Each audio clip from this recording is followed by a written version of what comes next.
Du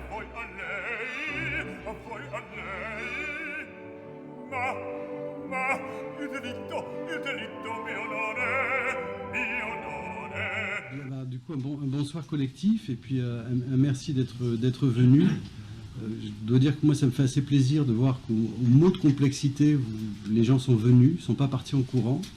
Parce que depuis que je travaille ce sujet-là, dès que j'ouvre la bouche et que je dis ce mot-là, tout le monde disparaît. Complexité, ça fait peur. Et donc ils sont quelque part tous un peu noyés dedans. Et dès qu'on leur évoque le simple mot, ça crée une espèce de situation de rejet qui est assez perturbante. Donc là, on va faire le lien avec la complexité pratique. Pardon. Qu'est-ce qu'on peut en faire? Alors, pour savoir d'où est-ce qu'on parle, hein, là, on parle d'une vignette clinique, en fait. C'est le point de vue de... Mon point de vue, et en partie celui de mon camarade qui n'est pas là. Donc, des consultants externes au projet qui sont intervenus pour introduire des notions de management collaboratif à la demande de Bernard Catlin à la Société du Grand Paris. C'est une vignette sur un moment très spécifique du projet parce qu'il s'est fait entre fin 2015 et mi-2017. Donc c'est un petit peu excentré dans le passé. Et l'idée, c'est de sortir quelques exemples un petit peu à la marge du projet, à la marge du fonctionnement, qui vont pouvoir venir éclairer ce qui est de l'ordre de la complexité et un regard assez particulier sur la complexité. Alors, l'angle de la complexité qu'on retient, c'est celui d'Edgar Morin, en fait, hein, qui est de travailler sur tous les éléments qui sont reliés entre eux, c'est les interactions. Complexe, ça vient du latin complexus, c'est tout ce qui est tissé ensemble, tout ce qui est relié. Donc Edgar Morin, c'est une pensée qui cherche à distinguer les éléments pour les relier entre eux, et qui vient un peu en complément d'une pensée qui est plus cartésienne, qui est celle dans laquelle on a grandi, sur laquelle on a été formé, qui a été beaucoup plus de séparer les choses pour essayer de les résoudre. Donc c'est deux manières finalement de regarder un petit peu complémentaires des sujets. Le thème de l'abord de la complexité et de son traitement, ce qui va m'intéresser, c'est le point de vue des personnes qui sont dedans. Les grands messages, c'est de dire que la complexité, finalement, c'est l'affaire de nos cerveaux à nous, nos cerveaux humains. Comme les sujets sont assez denses, on est amené à avoir finalement plusieurs cerveaux côte à côte, et qu'un des grands enjeux, ça va être de les mettre dans les conditions de pouvoir traiter cette complexité-là. Ce qui veut dire en particulier d'écarter tout ce qui est de l'ordre de la complication. Donc il y a une petite distinction sémantique qui n'est pas très très claire, il y a un flou sémantique entre les deux mots, mais je vous les mets, et puis ça réfléchira, et si vous voulez, en fin de séquence, on pourra un petit peu en reparler. Donc les protéger des jeux de complication et des jeux d'intérêt. On en arrive, au travers des différents exemples, en fait, à découvrir que ce sont principalement des petits ajustements de posture et de raisonnement. En fait, on a pratiquement tout qui est là pour pouvoir traiter dans de bonnes conditions. Ce qui est quand même une bonne nouvelle, finalement, puisqu'il n'y a qu'à regarder un peu ce qu'on fait pour tout d'un coup se dire, mais finalement, on n'est pas si loin, il faut juste être clair sur ce que l'on est en train de faire pour pouvoir finalement gagner un cran de plus. Et le dernier petit élément, c'est de dire à ce qu'on cherche finalement sur la bord de la complexité, c'est de découvrir ce petit moment, ce petit objet fractal, finalement, quelque part dans cet ensemble, qui permet de l'aborder et de la traiter en partie, et quelque part qui va pouvoir éventuellement être reproductible par la suite. Ce que cette présentation n'est pas, c'est le projet aujourd'hui. Ça, il y a des gens qui sont dessus, qui sont bien plus à même de le faire. Ce n'est pas un guide de pilotage du projet, ce n'est pas une présentation de notre intervention. Et puis, c'est non plus pas une critique. Donc, il n'y a aucune critique dans tout ce que je vais dire. Moi, j'ai beaucoup d'admiration pour le travail qui a été fait et la qualité du travail qui a été produit finalement dans cet ensemble. On ne se rend pas compte de l'énormité qui a été réalisée. Vous avez des questions? Si jamais un mot m'échappe de critique, vous ne le retenez pas. C'est pareil, si un mot m'échappe, un nom m'échappe, vous évitez de le retenir aussi. Les projets sont vivants, les gens sont encore en place. En bonne partie, il y a quand même quelques enjeux, donc c'est pas rien. Vous avez des questions sur le point de vue du départ? Le mot fractal, ça veut dire quoi? C'est tous ces grands dessins où c'est le même motif qui se répète finalement un petit peu partout. Et ce qui fait qu'en fait on en a un, parce que l'idée c'est de dire si on sait traiter à un moment donné ponctuellement la complexité quelque part, pourquoi est-ce qu'on ne peut pas la traiter à un autre moment? Pourquoi est-ce qu'on ne peut pas? Donc essayer de retrouver cette espèce de petit virus vertueux quelque part qu'on pourrait insérer quelque part. Donc le plan que je vais essayer de vous faire, c'est essayer de vous décrire rapidement quel est le contexte en fait de la SGP de l'époque, Alors l'idée, c'est pas de vous faire la description complète de tout, mais de vous donner une couleur de ce que ça peut représenter que la complexité, que peut-être la complexité et la difficulté qu'il y avait à l'époque. Donc on va partir un peu sur l'organisation, je vais vous montrer quelques slides là-dessus, les contrats, le planning, et surtout déboucher sur les personnes face à ça, qu'est-ce que ça donne, quoi. Eux, ils se retrouvent dans quelle situation en matière d'organisation du travail, comment ils se déstabilisent ou pas. Ensuite, des observations qui ont pu être faites à partir de là, donc émergence de la confiance, entre autres, qui est un phénomène de la bonne entente, quelques exemples d'actions, sortir sur des postures et des raisonnements qu'on peut extraire de l'ensemble, et puis qu'est-ce qu'on peut en tirer en matière d'organisation du travail. Et en fin de parcours, pour les plus courageux, le hasard a fait que j'ai eu l'occasion de recroiser ce travail post-intervention avec la pensée complexe d'Edgar Morin. Et à ma grande surprise, les deux éléments, l'expérimentation finalement et ces approches un peu conceptuelles se mélangent relativement bien. Et donc ça donne une portée qui à mon avis, est assez intéressante. Alors, allez, le SGP, donc j'ai gardé exprès la vieille carte de telle façon à ce que vous n'ayez pas de confusion avec ce qui se fait maintenant. Donc c'est 200 km, 68 gares, pouvoir d'urbanisme autour des gares, donc c'est 35 milliards maintenant. Les caractéristiques, c'est une vitesse de déploiement qui est absolument colossale. Là, on parle donc de chiffres de 2017. Hein, donc on passe de 50 à 4000 personnes en 7 ans. Enfin, je ne sais pas si vous voyez la vitesse de croissance que ça peut faire. Les prestataires, on se retrouve avec 200 prestataires là, il y a 2 ans. On est dans le même temps en train de construire tout l'ensemble de la structure, donc les outils, les personnes, les recrutements, enfin, toute la chaîne se monte finalement à partir complètement d'une page blanche. Et on a en parallèle 5 directions de projet, on structure le projet en 5 blocs, mais qui du coup se retrouvent cadencés dans le temps. Et c'est constitué de personnes qui viennent d'une culture qui n'est pas toujours la même, ils viennent d'entreprises et de contextes qui sont différents. Vous me dites hein, s'il y a des éléments de compréhension qui vous échappent.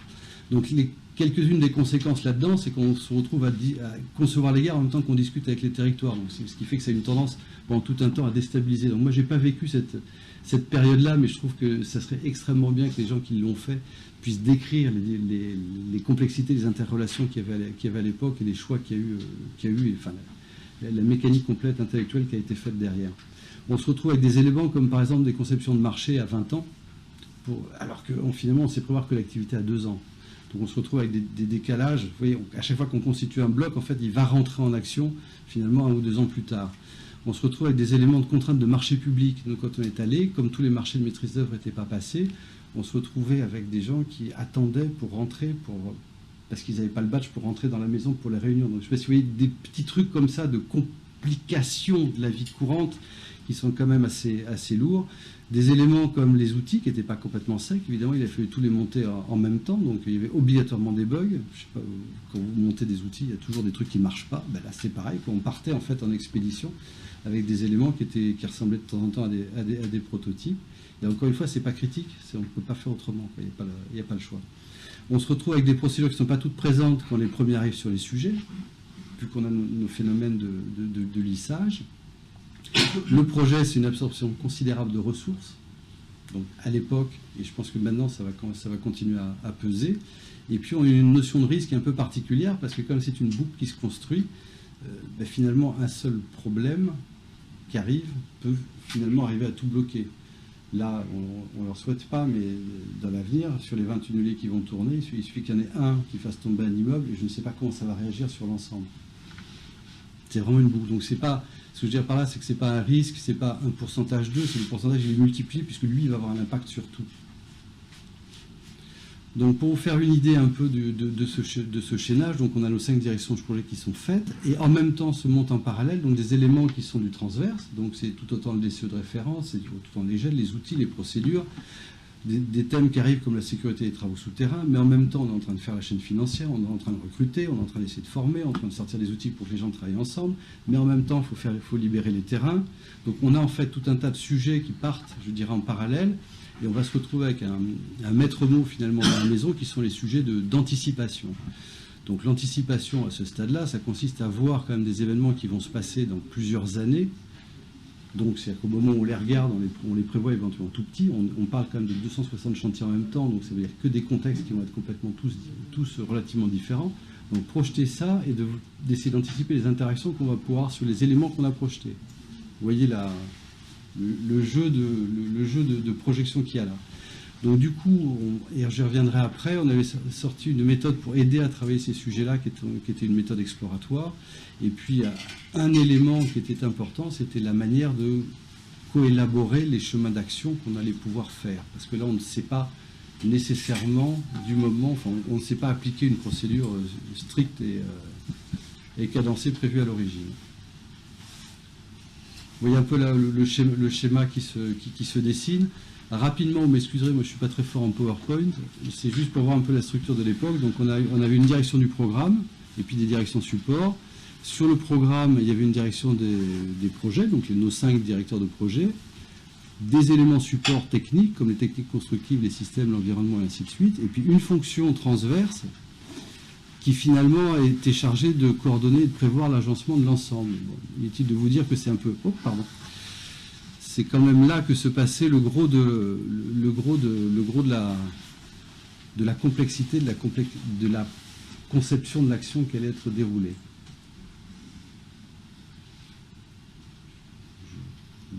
Vous avez le droit de réagir. L'autre petit élément pour compliquer un petit peu les choses, on n'est pas dans une structure qui est intégrée, on a des prestataires qui sont recrutés par marché, qui ont des contrats. Dans les contrats, c'est un petit peu rigide, il y a des livrables, enfin il y a tout un tas de contraintes qui tombent dessus, on a vraiment des liens contractuels. Donc c'est pour ça que vous vous retrouvez avec des bulles un petit peu finalement dans tous les sens, avec des liens par contrat. Et puis pour recompliquer un petit peu les choses, chaque contrat est piloté par un gestionnaire de contrat, ce qui est assez normal dans la maison. Et du coup, on a plusieurs gestionnaires de contrat qui eux-mêmes ont des contrats des contrats et des prestataires par en dessous. Et quand il s'agit que les prestataires entre eux se coordonnent sur des sujets qui n'ont pas été spécialement écrits dans le contrat, parce que c'est un petit peu loin quand même à prévoir et à anticiper, bon, ça nécessite quand même une certaine souplesse, une certaine délicatesse finalement dans le traitement, sans compter qu'on a des sujets sur lesquels, évidemment, il y en a plusieurs qui sont intégrés dedans. Alors, une couche complémentaire de complexité. Là-dessus est arrivé le moment, donc ça je vous mets, c'est la représentation finalement de l'ensemble des intervenants que l'on peut avoir dans le dispositif du Grand Paris Express. Donc la représentation a été faite sous forme de rosace, hein, voilà. Et donc vous avez le centre, et puis après les différents prestataires qui se suivent pour redescendre sur l'ensemble des gares. Pour vous donner une espèce d'image de ce que ça peut donner, l'ensemble des prestataires. Hein. Je vous sens un peu sans réaction. Donc vous les... C'est un peu les prestataires et leurs sous-traitants. Alors on n'a pas les sous-traitants là-dedans. On n'a que les porteurs du marché. Hein. Donc vous avez la grosse rosace principale là, qui débouche sur les lignes. C'est laquelle? C'est celle-là. Mais on ne voit pas sur l'écran quand même. Oui, ça c'est... On ne sait pas. Je suis vraiment désolé, mais ça c'est un A0, c'est normalement. Parce que dans les bureaux, pour pouvoir la voir, effectivement, il fallait que ça soit quand même relativement grand. Là, c'est un petit peu l'image quand même pour se représenter de ce que ça peut, finalement, de ce que ça peut donner en nombre de prestataires, en interaction, ne serait-ce que d'avoir tout ça dans la tête, quoi. Pour se faire une idée de ce qu'est. Alors, ça, c'est donc sur la. Pour vous, c'est la droite. Il y a en fait l'ensemble de la réalisation technique, et sur la gauche, sur celle-là, ça c'est plus les prestataires qui vont être un peu plus fonctionnels.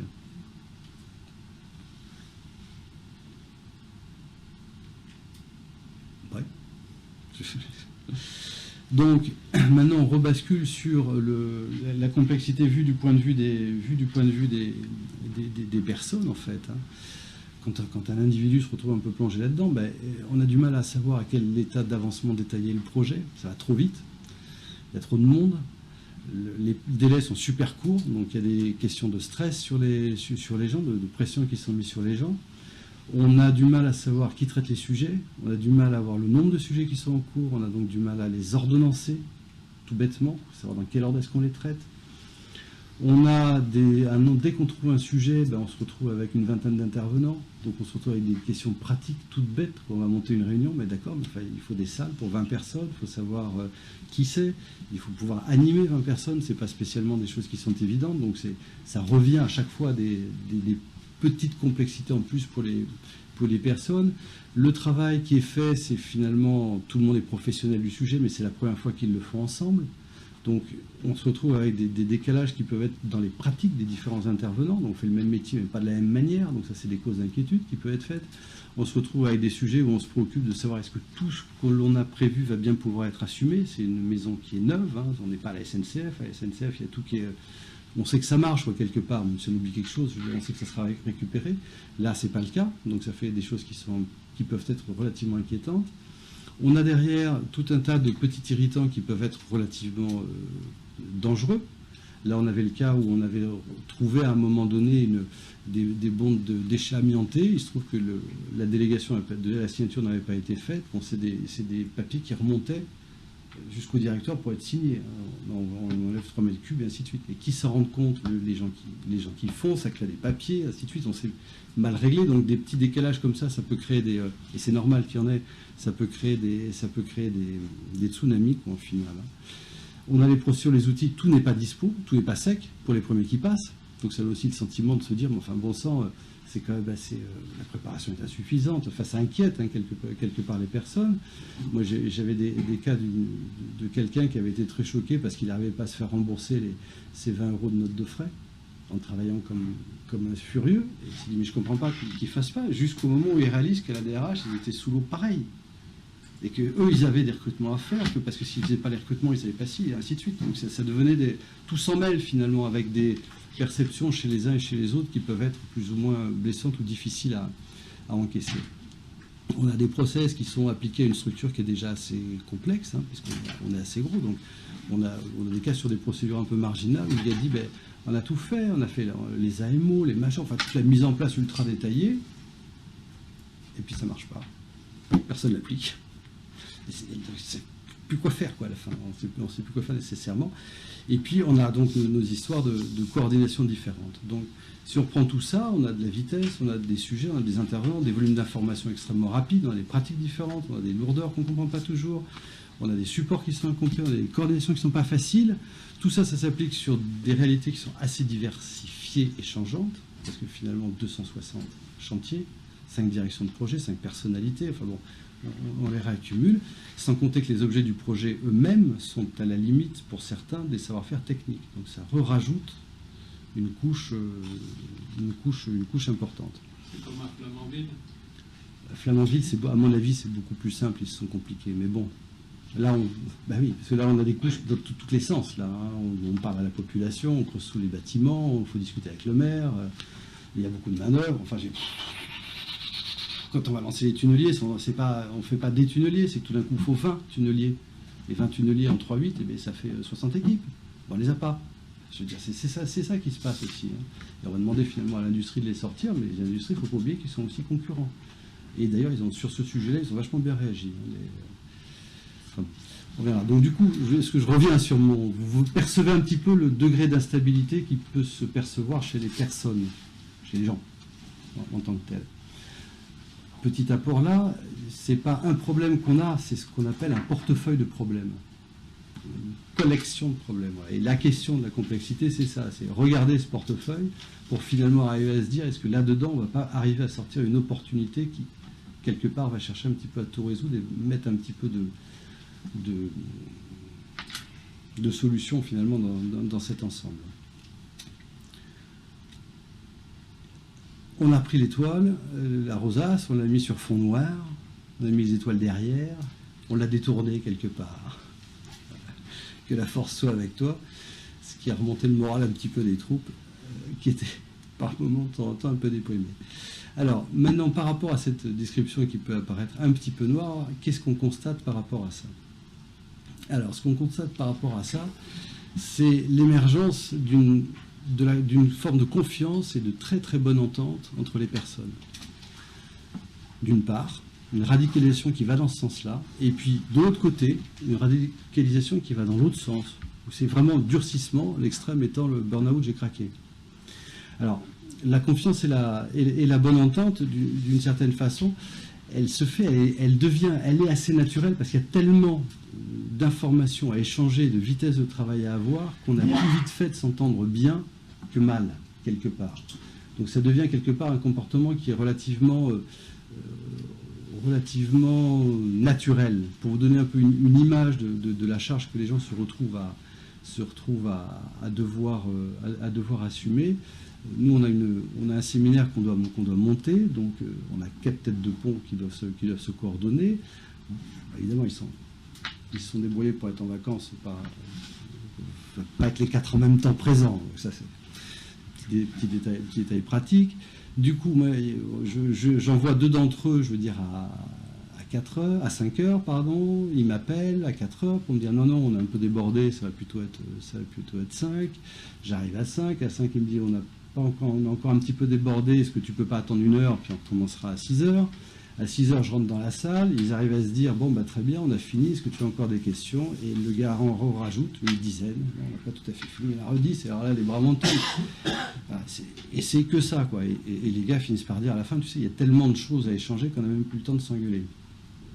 Donc on arrive à un moment où on a une dynamique, je dirais, pour ceux qui l'ont compris, qui ont joué ce jeu-là, qui devient extraordinaire d'ailleurs, parce que ça donne un sentiment de tout est possible d'une certaine façon. Ça va très vite, on va avoir des gens qui sont sous l'eau, mais ils se dégagent un petit peu de temps pour donner un coup de main, pour sortir les 3 chiffres qu'il faut. Voilà. Et de l'autre côté, on a des questions de radicalisation des choses, de durcissement, qui peuvent éventuellement se faire. Alors sur des gros projets de cette taille, les durcissements, c'est pas tout à fait une bonne idée, parce que ça va générer pas mal de critiques. Alors un des problèmes dans la maison, c'est que le travail qui est réalisé est énorme. Évidemment, il y a toujours un truc qui manque, parce que j'ai jamais vu qu'on arrive à tout finir d'un coup. Mais le nouveau qui arrive, lui, qu'est-ce qu'il fait? Il critique, il manque ça. C'est dramatique, quoi, l'impact que ça crée chez les gens, quoi. Et on a des petits bouts d'éléments comme ça, mais ils sont pas du tout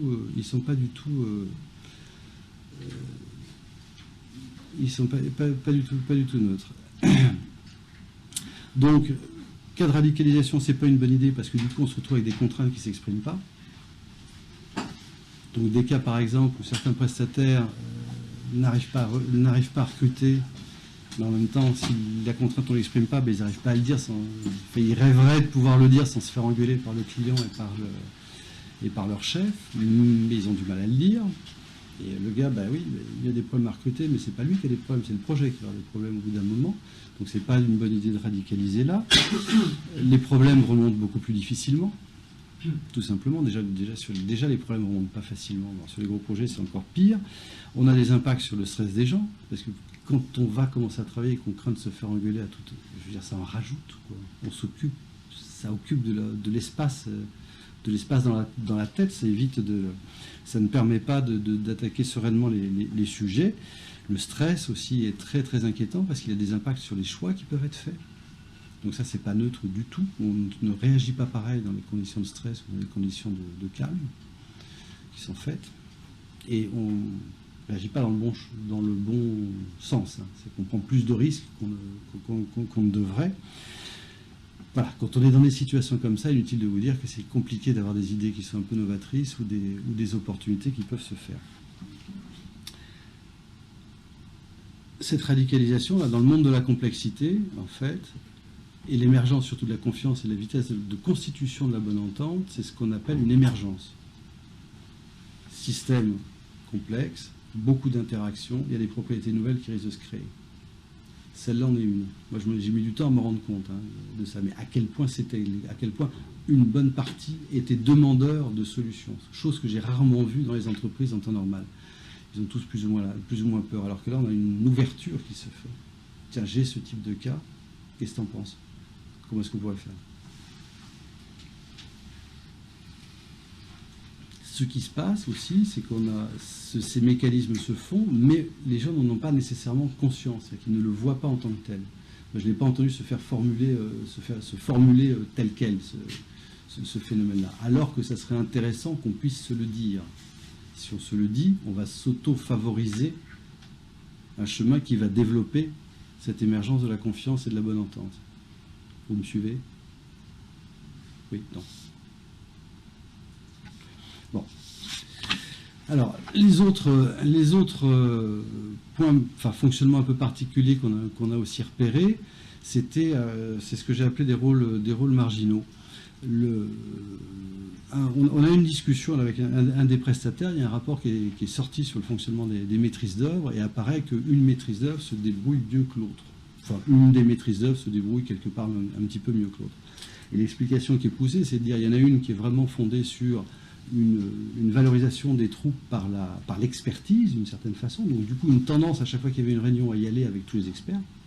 Et une qui était beaucoup plus orientée vers un fonctionnement par projet. Donc, ce qui fait que ça allégeait le fonctionnement parce que le gars, finalement, y allait tout seul pour répercuter derrière. Bon, je repère le nom du gars et finalement, je repère pas le nom, je repère la boîte, je sympathise vraiment. Et je finis par mettre la main sur une des personnes de cette maison-là. Et en lui demandant, mais comment vous y prenez-vous pour gérer finalement, comment vous faites-vous pour gérer cette complexité? Et lui me dit, en fait, je sais pas vraiment t'expliquer parce que j'ai pas de livrable. Et en fait, il a une fonction qui était strictement dédiée à cette coordination. Il représentait, allait prendre les éléments, participer à et redispatcher et vérifier que ça arrivait. Et en fait, il passait son temps à relier les sujets, les problèmes et vérifier qu'ils étaient arrivés. Donc une fonction de lien fondamentale, très opérationnelle, mais pas de livrable. Alors pour la petite histoire, ça c'était une fonction qu'ils avaient proposée dans le marché, qu'on leur avait demandé de retirer et qu'ils avaient réinjecté, parce qu'ils considéraient que ça marchait quand même beaucoup mieux que le reste. Et ça rentre en opposition, en parallèle, je dirais, avec un fonctionnement très expertise. Expertise, c'est par les problèmes pour les régler, les autres ont fait le lien. Il y a un deuxième cas qui est apparu, c'était un gars qui était venu pour coordonner les plannings. Donc, officiellement, plan de travail, machin, enfin bon, vous imaginez bien ce que ça peut donner à ce niveau-là, enfin, de prévision, je dirais, de comment est-ce qu'on allait s'y prendre pour régler les choses. Et puis on va le voir, il nous dit, écoute, c'est super simple, moi j'ai appelé, c'est tous mes copains, j'ai tous appelé, j'ai tout réglé au téléphone. Il n'a pas tout réglé, il a réglé tout un tas d'ajustements. Et il a fait, le travail réel qu'il a fait, c'est ça, et j'appelle mes copains, la relation avec, qui va permettre d'aller régler les choses. Et à côté de ça, on a le travail prescrit qui se promène, et on a le travail réel à côté. On a bien une vraie différence là-dedans. Il y en a une qui est quand même assez efficace, hein, c'est ce travail réel direct en prise avec les personnes. Il y a un cas que moi j'ai fait, c'était les histoires de délégation de signature. Donc on avait les problèmes de délégation évidemment. Donc on avait réussi à traiter tous les paquets de montants délégués, de pouvoirs délégués, enfin tout le jeu qui était présent. Mais restait dans la maison le problème des petits documents que je vous signalais tout à l'heure. Et le juridique dit, moi je veux bien signer, mais je sais pas, je veux bien faire une délégation de signature pour ces papiers-là, mais je ne sais pas lesquels c'est. Et les gens qui subissaient le fait de ne pas avoir la délégation, c'est-à-dire qu'en gros, qui se retrouvaient à émettre des papiers dans le système qui devaient se faire signer et revenir quelques temps après, eux, ils voyaient un document, puis un autre, puis c'était des chefs de projet, donc ils passaient à autre chose. Donc en fait, personne n'avait la vue de l'ensemble, quoi.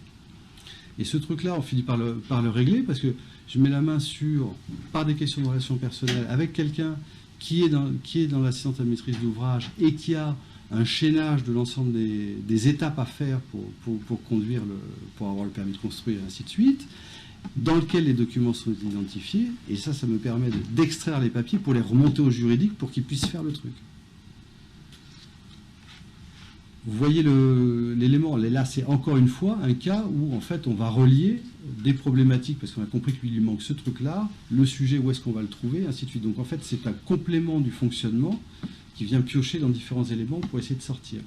Ça rentre, moi aussi je pense, dans ce rôle de fonctionnement marginal. Un autre cas, c'est on a des chefs de projet, là je vous en ai parlé très très rapidement, qui sont en charge donc de coordonner les projets, quoi, tout simplement. Ils sont en face d'énormément d'interlocuteurs. Donc ils ont un truc qui n'est pas très très facile, parce qu'il y a beaucoup, ils sont milieu complexe, quoi. Ils sont entourés d'énormément.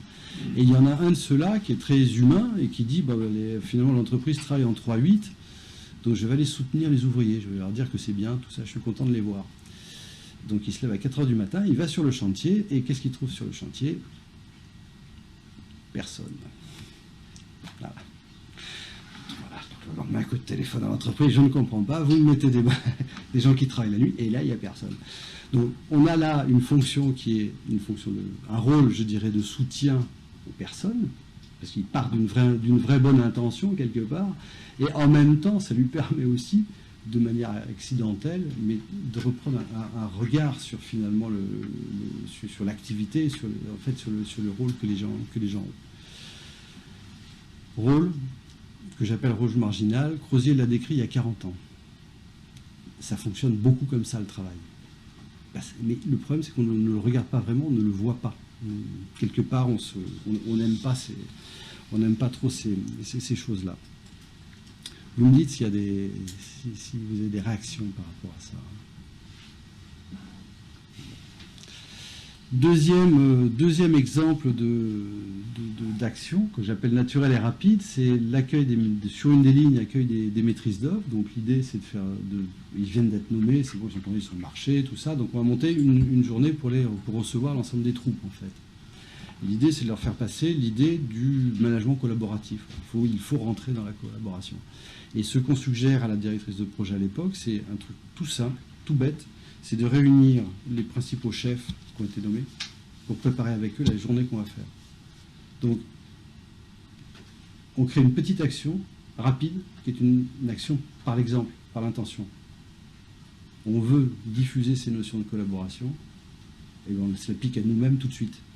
Donc, il n'y a pas de préparation, ça va très vite. Les gens, ça les a complètement surpris.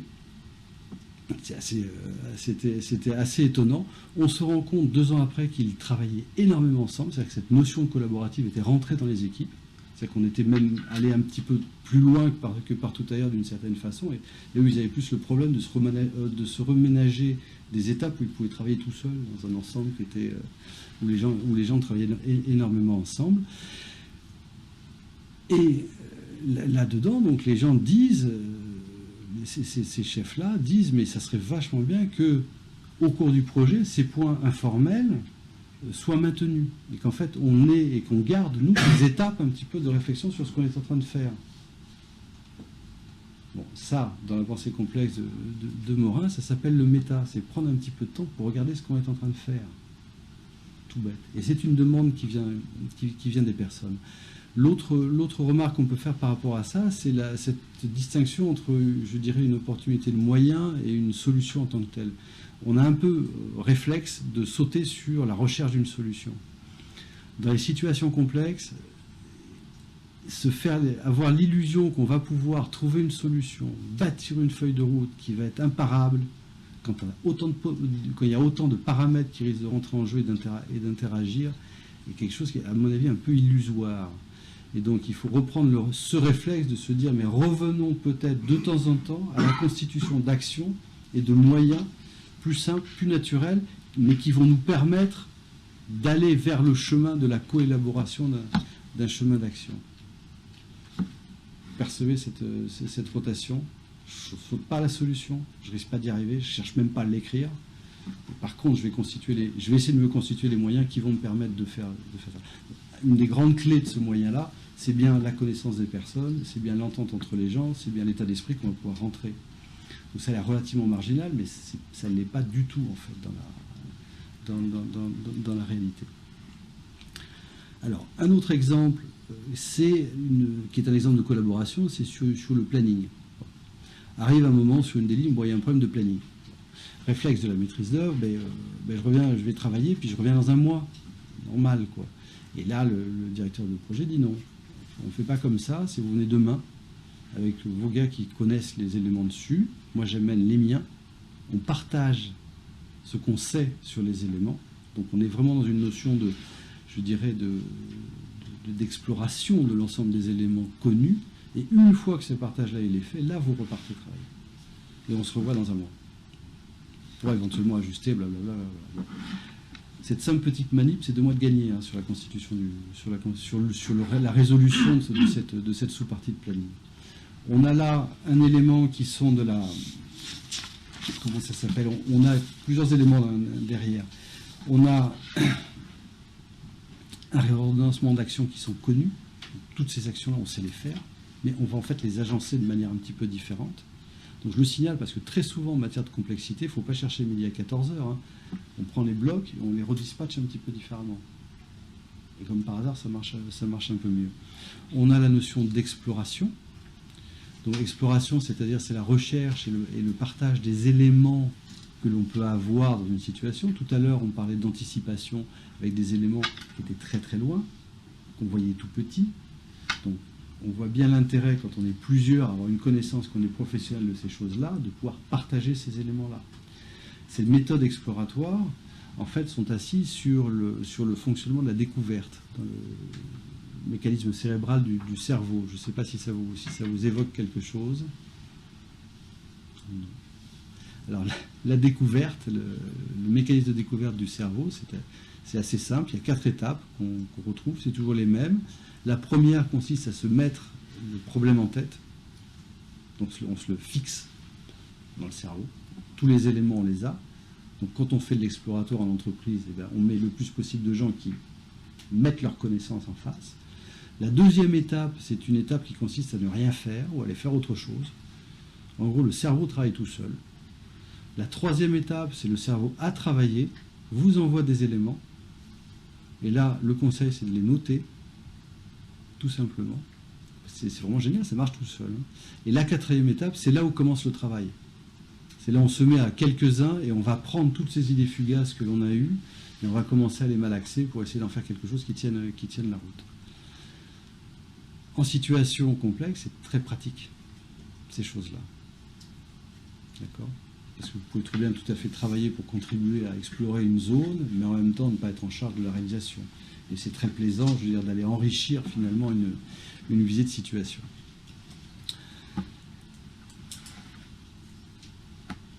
Ensuite, il me reste deux phénomènes qui sont assez naturels, mais quelque part qui sont un petit peu à favoriser. Pour revoir un peu l'ensemble, donc nous on rentrait le management collaboratif, donc on avait pris la technique du papier buvard, c'est-à-dire qu'on allait dans l'ensemble, à différents endroits du dispositif, essayer de faire pratiquer, je dirais, un fonctionnement de coélaboration des chemins d'action.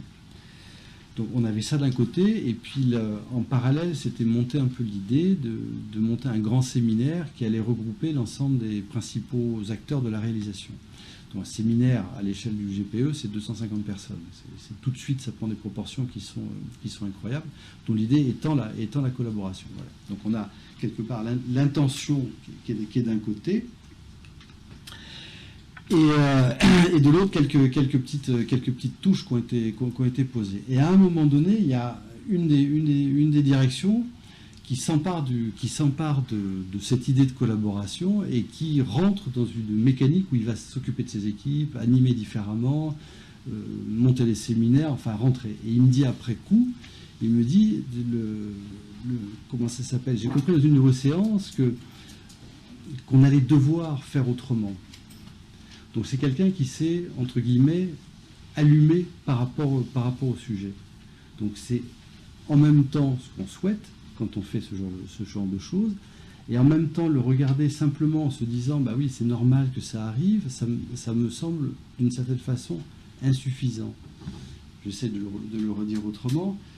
Autant pas avoir une direction, autant on a une deuxième main qui consiste à chercher à allumer, d'être plus volontarisé, chercher à allumer vraiment et d'ouvrir les valences des gens et de pousser à ce démarrage là des personnes. Est-ce que je me fais comprendre ? C'est une idée qui est pas évidente, je pense. On a besoin de ces deux mains. Et dans l'entreprise, on a toujours tendance, finalement, à avoir la consigne et à pas pousser en dessous, quoi. Alors que pratiquement, c'est dans l'autre sens qu'il faut faire. On pourrait presque aussi, tout autant, pousser en dessous, allumer, générer, favoriser des expérimentations. C'est très frappant de voir que les 3/4 du temps, l'expérimentation, on est obligé de demander l'autorisation pour faire une expérimentation de fonctionnement. Il faut demander au chef, est-ce que je peux la faire ou pas ? En matière de complexité, je ne vois pas pourquoi est-ce qu'il faut attendre. Bien au contraire, on tirera toujours quelque chose d'une expérimentation qui est menée quelque part.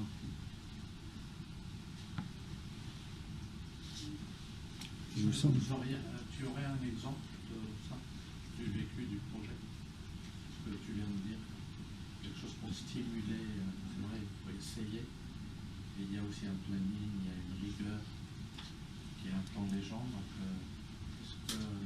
qu'est-ce qui aurait été préconisé dans un exemple ? Mais je sais pas répondre comme ça. Moi, C'est pas facile que ça. j'ai cet exemple-là où en fait lui il a réalisé qu'il fallait faire autrement.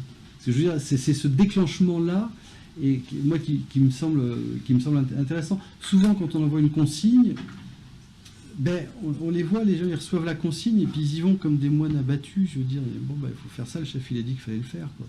C'est-à-dire sortir des sentiers battus.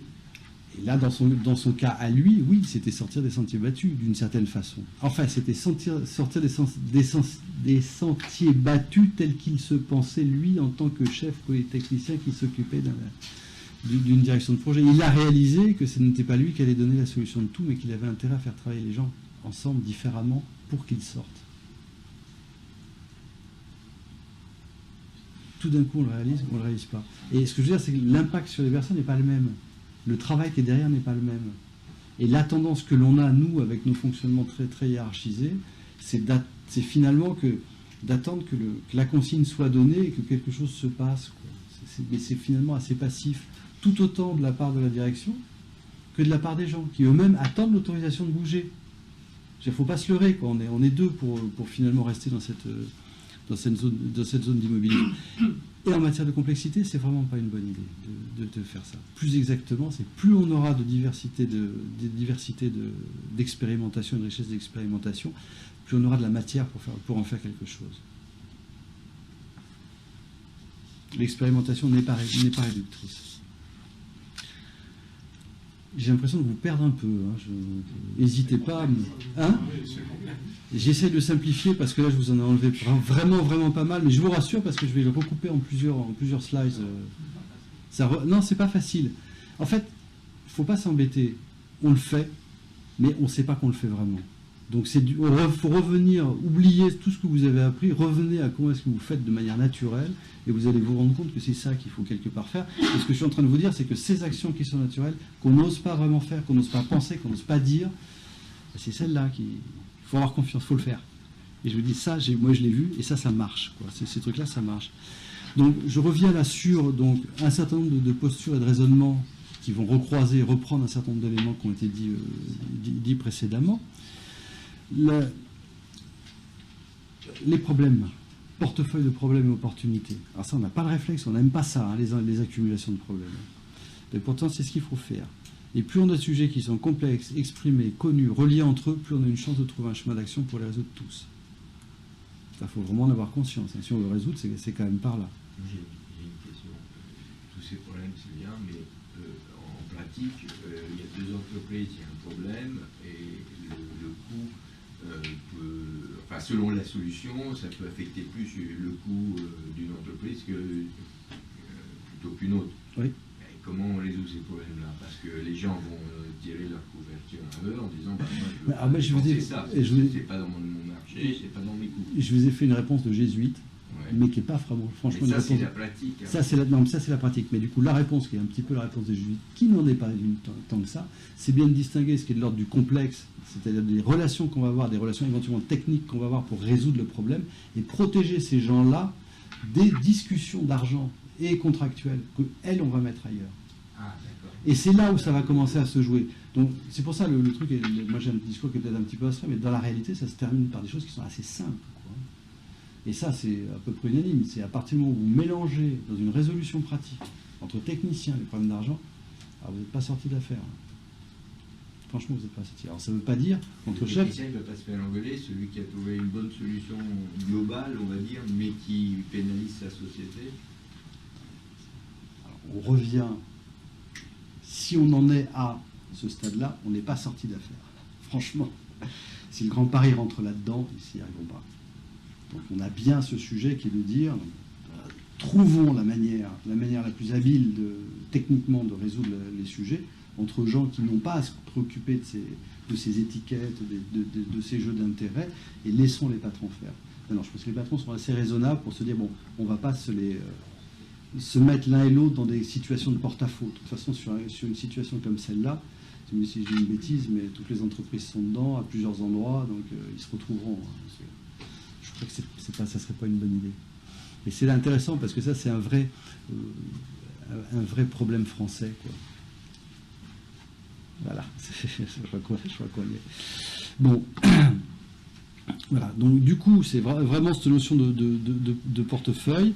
Se mettre en face à un portefeuille de problèmes, c'est aussi préparer l'agilité des équipes, parce que c'est tout bête, mais plus moi je sais l'ensemble des situations, les interactions, plus quand je vais changer de direction, je vais être capable de comprendre pourquoi et d'avoir la bonne action au bon moment. Donc ça, c'est vraiment pas neutre du tout, je veux dire, comme travail. Par contre, c'est contraire à ce qu'on a l'habitude de faire. Il faut un peu de courage un petit peu de courage pour le faire. Chercher les opportunités, les émergences, les opportunités, donc un petit peu de vigilance sur ces choses-là. Donc un des points, c'est de regarder le travail réel et le travail prescrit, hein, de se poser ce genre de questions. Une opportunité, ça se cherche. Une opportunité, ça se rate aussi. Il faut bien avoir conscience, là, vous êtes quand même tous dans des positions un peu de direction, c'est qu'on a plus de raisons de ne pas la dire, l'opportunité, que de la dire. C'est pourquoi est-ce que moi je vais aller prendre des risques? J'ai passé un marché où on m'a demandé des trucs comme ça. Pourquoi est-ce que je vais arriver en disant, attends, on pourrait faire complètement différemment, regarde. Il y a une opportunité, je ne suis pas sûr qu'elle passe. Ça ne sort pas naturellement. On peut se dire après coup, ben bon sang, pourquoi ils n'y ont pas pensé? Ben, moi je sais pourquoi ils n'y ont pas pensé. Ils ont préféré rester à l'abri. Donc on a ça, on a une autre posture qui est l'attention aux personnes et aux groupes. Alors ça devient sympathique parce qu'évidemment on va s'intéresser aux gens. Ce qui est bien, c'est donc on s'intéresse aux qualités, on s'intéresse au centre d'intérêt, enfin ça, on s'intéresse aux gens, quoi. Il y a plein de richesses que dedans. Alors ce qu'il faut savoir, c'est rien que de s'y intéresser, ça met les gens dans des conditions où ils ont envie de travailler un peu mieux, hein. C'est quand même plus sympathique. On va avoir des impacts peut-être sur la répartition des habiletés, des savoir-faire des uns et des autres, ou des savoir-être, peu importe. Pourquoi ne pas faire un petit peu différemment? Par exemple, moi je parlais des marginaux, mais vous avez dans vos équipes des gens qui ont des talents d'interaction, qui ont des esprits à faire des liens partout.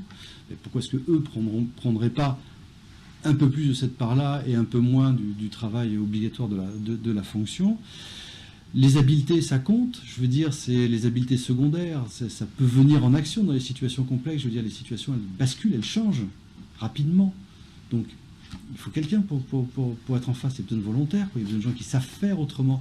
Je ne sais pas si vous connaissez l'exemple du commandant Sully, de l'atterrissage sur l'Hudson, qui est arrivé il y a une dizaine d'années. Le gars qui décolle, et puis au bout de 100 secondes, il s'est pris des avions dans les réacteurs. C'est bon, l'avion, il est mort, quoi. Il n'y a plus rien. Il se pose sur la rivière. Ça vous rappelle quelque chose, ça? Bon, et ben ce type est pilote d'hydravion. C'est une chance. Hein. Il n'aurait pas été pilote, je ne sais pas s'il avait le réflexe. Il fallait aller vite quand même. Donc ça vaut le coup de regarder quand même les qualités et les habiletés secondaires des uns et des autres. Il y a des volets d'équité. Équité, mixité, diversité, mais l'équité, c'est vachement important. L'équité, c'est...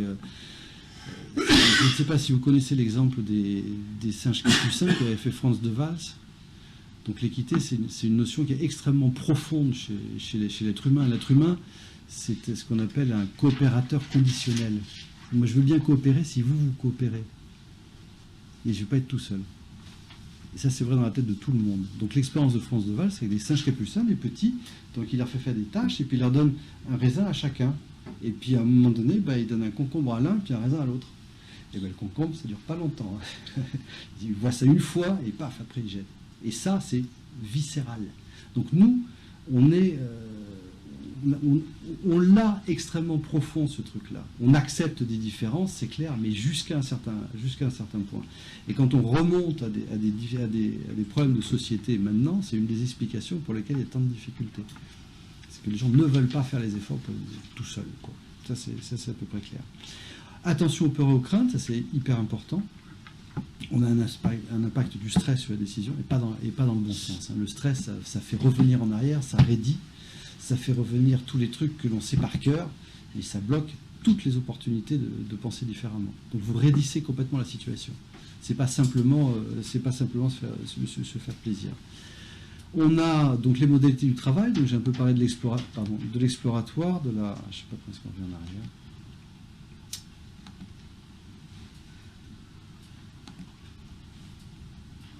Et excusez-moi, c'est le truc qui est reparti dans le mauvais sens.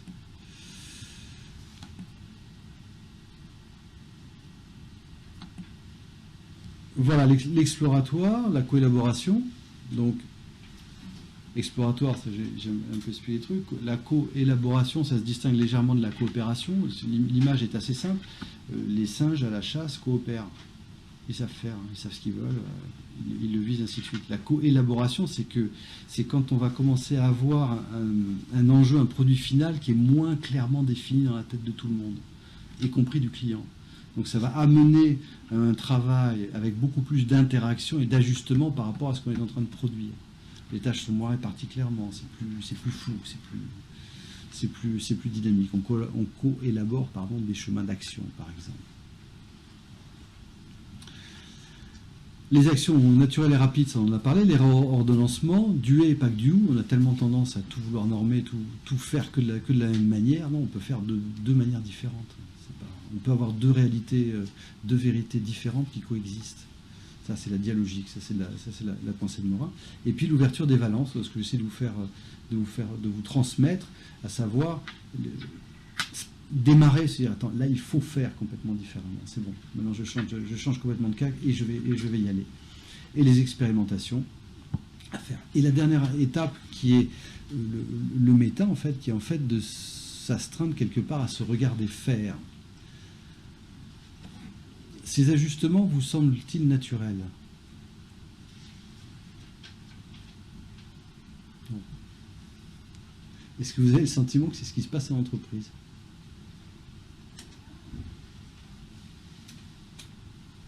Non.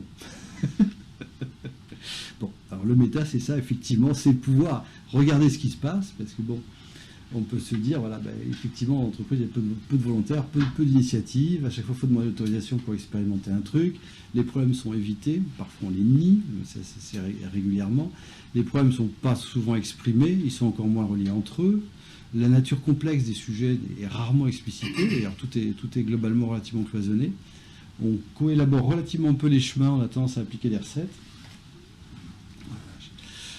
On ne veut pas d'idées vagues, on veut des solutions. Vous l'avez entendu, je pense, assez régulièrement.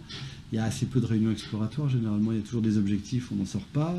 Le travail est prescrit, l'ajustement vient peu du travail, des gens qui travaillent, la crainte et la peur sont présentes. Moi, les échos qui me viennent sont quand même pas très sympathiques.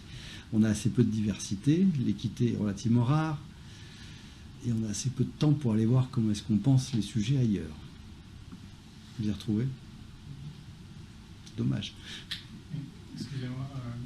Les premiers points, en fait, c'est pas lié au fait qu'on fonctionne presque tout le temps par KPI. Enfin, on a des indicateurs, puis on doit cocher des cases. Mais c'est super réducteur. Et moi, je suis bien d'accord avec ça. Ouais. Et ça nous interdit d'aller chercher des opportunités dans des situations complexes. Et on a bien ce phénomène, effectivement, de réduction complète de l'action qui fait que on perd complètement de vue qu'on pourrait faire complètement différemment. On colle les gens à une réalité, c'est vraiment atroce. Si je me permets, dans le cas du Grand Paris, il y a le côté réglementation, on est dans des marchés publics. Ah bah bien sûr. Qui viennent d'emblée, je dirais, régir. Oui, qui viennent partie des relations. Mais qui viennent compliquer les choses. Qui viennent en partie compliquer les choses, d'ailleurs. Là, nous, on avait proposé justement de mettre un étage au-dessus pour traiter les problèmes contractuels. Ce que je disais tout à l'heure, de les séparer des gens et des problèmes de résolution pratiques qu'ils ont. Parce que les personnes ne sont pas idiotes. Hein. Je veux dire, vous les mettez ensemble, ils viennent de plein de boîtes, mais ils voient le problème. Une fois qu'on a partagé des points de vue sur le machin, la solution, ensemble, on la trouve. Hein. Et c'est un plaisir de la trouver en plus, indépendamment de tout. C'est là où ça commence à phosphorer. Et de ce point de vue-là, par contre, ça dépasse la Société du Grand Paris, parce que ça touche à la réglementation, une réglementation nationale, européenne. Oui, mais on a peut-être autour de la table, il faut aussi des gens qui dépassent l'ensemble Grand Paris. Ça serait bien. En fait, c'est même nécessaire. Ça serait nécessaire de pouvoir reposer un certain nombre de cadres et de contraintes à un niveau plus élevé. Ça, moi, je partage tout à fait. Quoi. Après, bon, le truc, il n'est pas super évident. Quoi.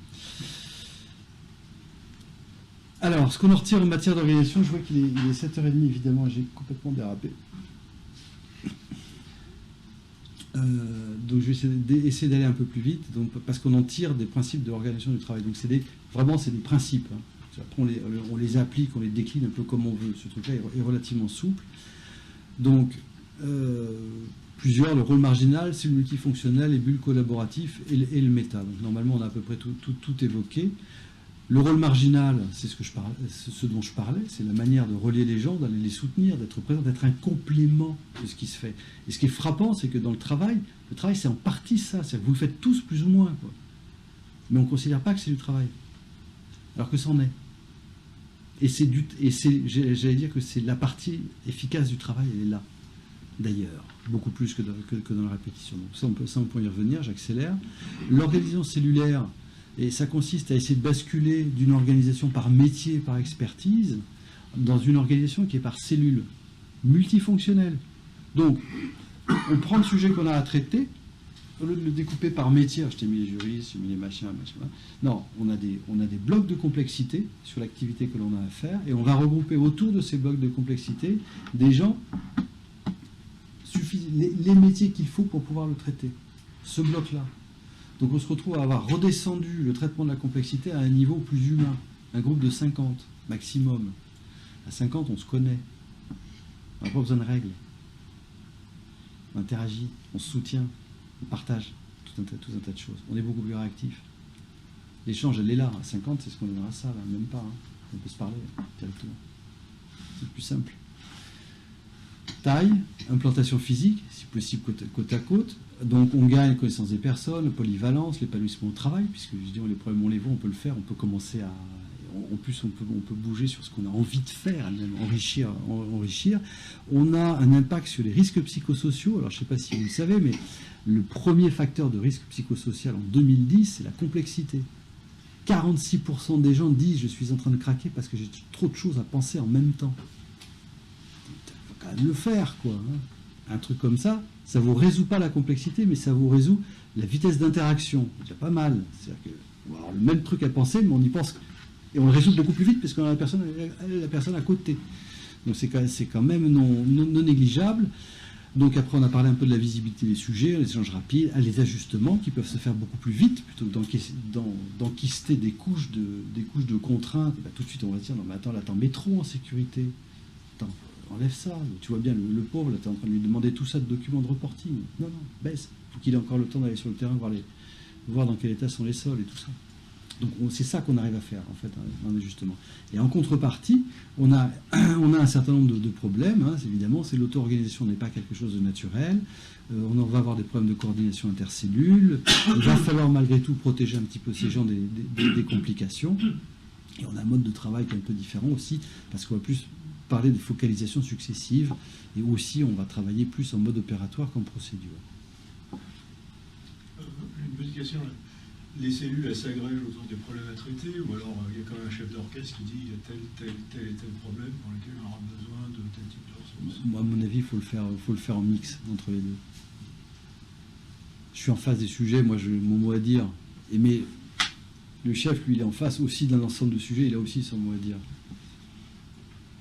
Je trouve que ce qui est important, moi, là-dessus, à mon avis, c'est vraiment le travail de simulation de ce que ça va donner. C'est la réflexion sur qu'est-ce que ça peut donner, comment est-ce qu'on les anticipe, ces poches de complexité. Du coup, ça veut dire que c'est une organisation qui évolue dans le temps en fonction des problématiques à traiter, ou Bien sûr. C'est ce qui lui donne toute sa force. Et ça donne aussi le problème de la régulation, parce qu'il ne faut pas non plus qu'à un moment donné, il y en a qui passent dans le rouge parce qu'ils sont trop chargés et d'autres pas assez. Mais avec un système comme ça, oui, vous l'ajustez, vous la bougez sans arrêt. Et les gens sont plus attachés à un poste, un bureau, un numéro de truc. Structurellement, c'est beaucoup plus souple, quoi. Mais qui est le chef d'orchestre? Parce que ça veut dire qu'il y a des chefs d'orchestre successifs en fonction des problèmes à traiter. Enfin, ça, vous voyez ce que je veux dire? Oui. Il y a un moment, il y a quand même des gens qui décident, qui priorisent. On peut, tout à fait. Ça n'empêche pas d'avoir une direction, des gens qui sont plus consacrés à ça, oui. Après, encore une fois, moi, ce que je pense, c'est que ce résultat doit être le résultat d'une réflexion interne par rapport à ce que chacun sait. En matière d'organisation, moi, je pense que la nature ne fait pas de saut. Et il faut s'engager dans des choses qu'on est prêt à assumer. Tant de la part des gens qui le décident, qui le proposent, que de la part des gens qui le font. Chez Michelin, ils ont mis des cellules autonomes comme ça. Ils en ont passé, je crois, 16 sur 60. Et leur principe, c'est on attend que les cellules le demandent, que les gens le demandent pour basculer dans des fonctionnements de cette nature. Concrètement, dans le projet, c'était l'objet de votre intervention notamment de Ah, ça, créer ces cellules multifonctionnelles. Ça, pas du tout, non, non. Elles n'étaient pas autoconstituées, ces cellules? Ah non, non, non, nous on n'était pas là. Là c'est le Grand Paris, c'est le prétexte, c'est la vignette au départ. C'est après coup de se dire, mais attends, comment est-ce qu'on pourrait traiter ce truc-là? Et c'est en le croisant avec d'autres expériences de traitement de la complexité que finalement on arrive à se dire, mais c'est ça qu'il faut arriver à faire. Alors pour la petite histoire, Eurotunnel s'est construit comme ça quand même. D'accord. Et pour le Grand Paris, ça a été le cas?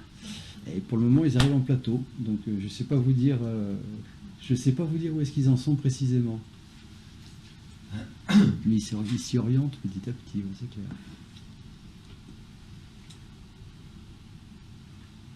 Tu passes. Vous avez la version bulle co-élaborative, donc ça c'est pour ceux qui ne veulent pas tout changer. Ben, on va chercher, en fait ça consiste à donner l'autorisation dans la maison à des gens de s'autosaisir de sujets, quoi. Enfin, c'est pas très compliqué, donc du coup de se dire, bah, attends, moi je vais les prendre, je vais les regarder, je vais les explorer à la place d'eux, et puis je vais en produire quelque chose. Réintroduire un petit peu de souplesse dans cet ensemble-là. Ça veut dire que celui qui fait ça, il a le temps de le faire. Je suis Il a un d'accord. peu levé le nez du guidon quand même. Ouais. Ah mais ça c'est un énorme sujet, hein. C'est clair que c'est un énorme sujet. Et on l'a autorisé à le faire. Oui. Mais ce que je suis en train quand même de vous dire, c'est que là-dedans, c'est oui, on peut continuer à courir après le temps, mais on passe quand même beaucoup de temps à traiter des trucs qui n'en valent pas la peine, et que ça vaudrait le coup de temps en temps de mettre un peu de la pédale douce sur un certain nombre de choses pour pouvoir extraire des opportunités qui soient quand même beaucoup plus efficaces quand même.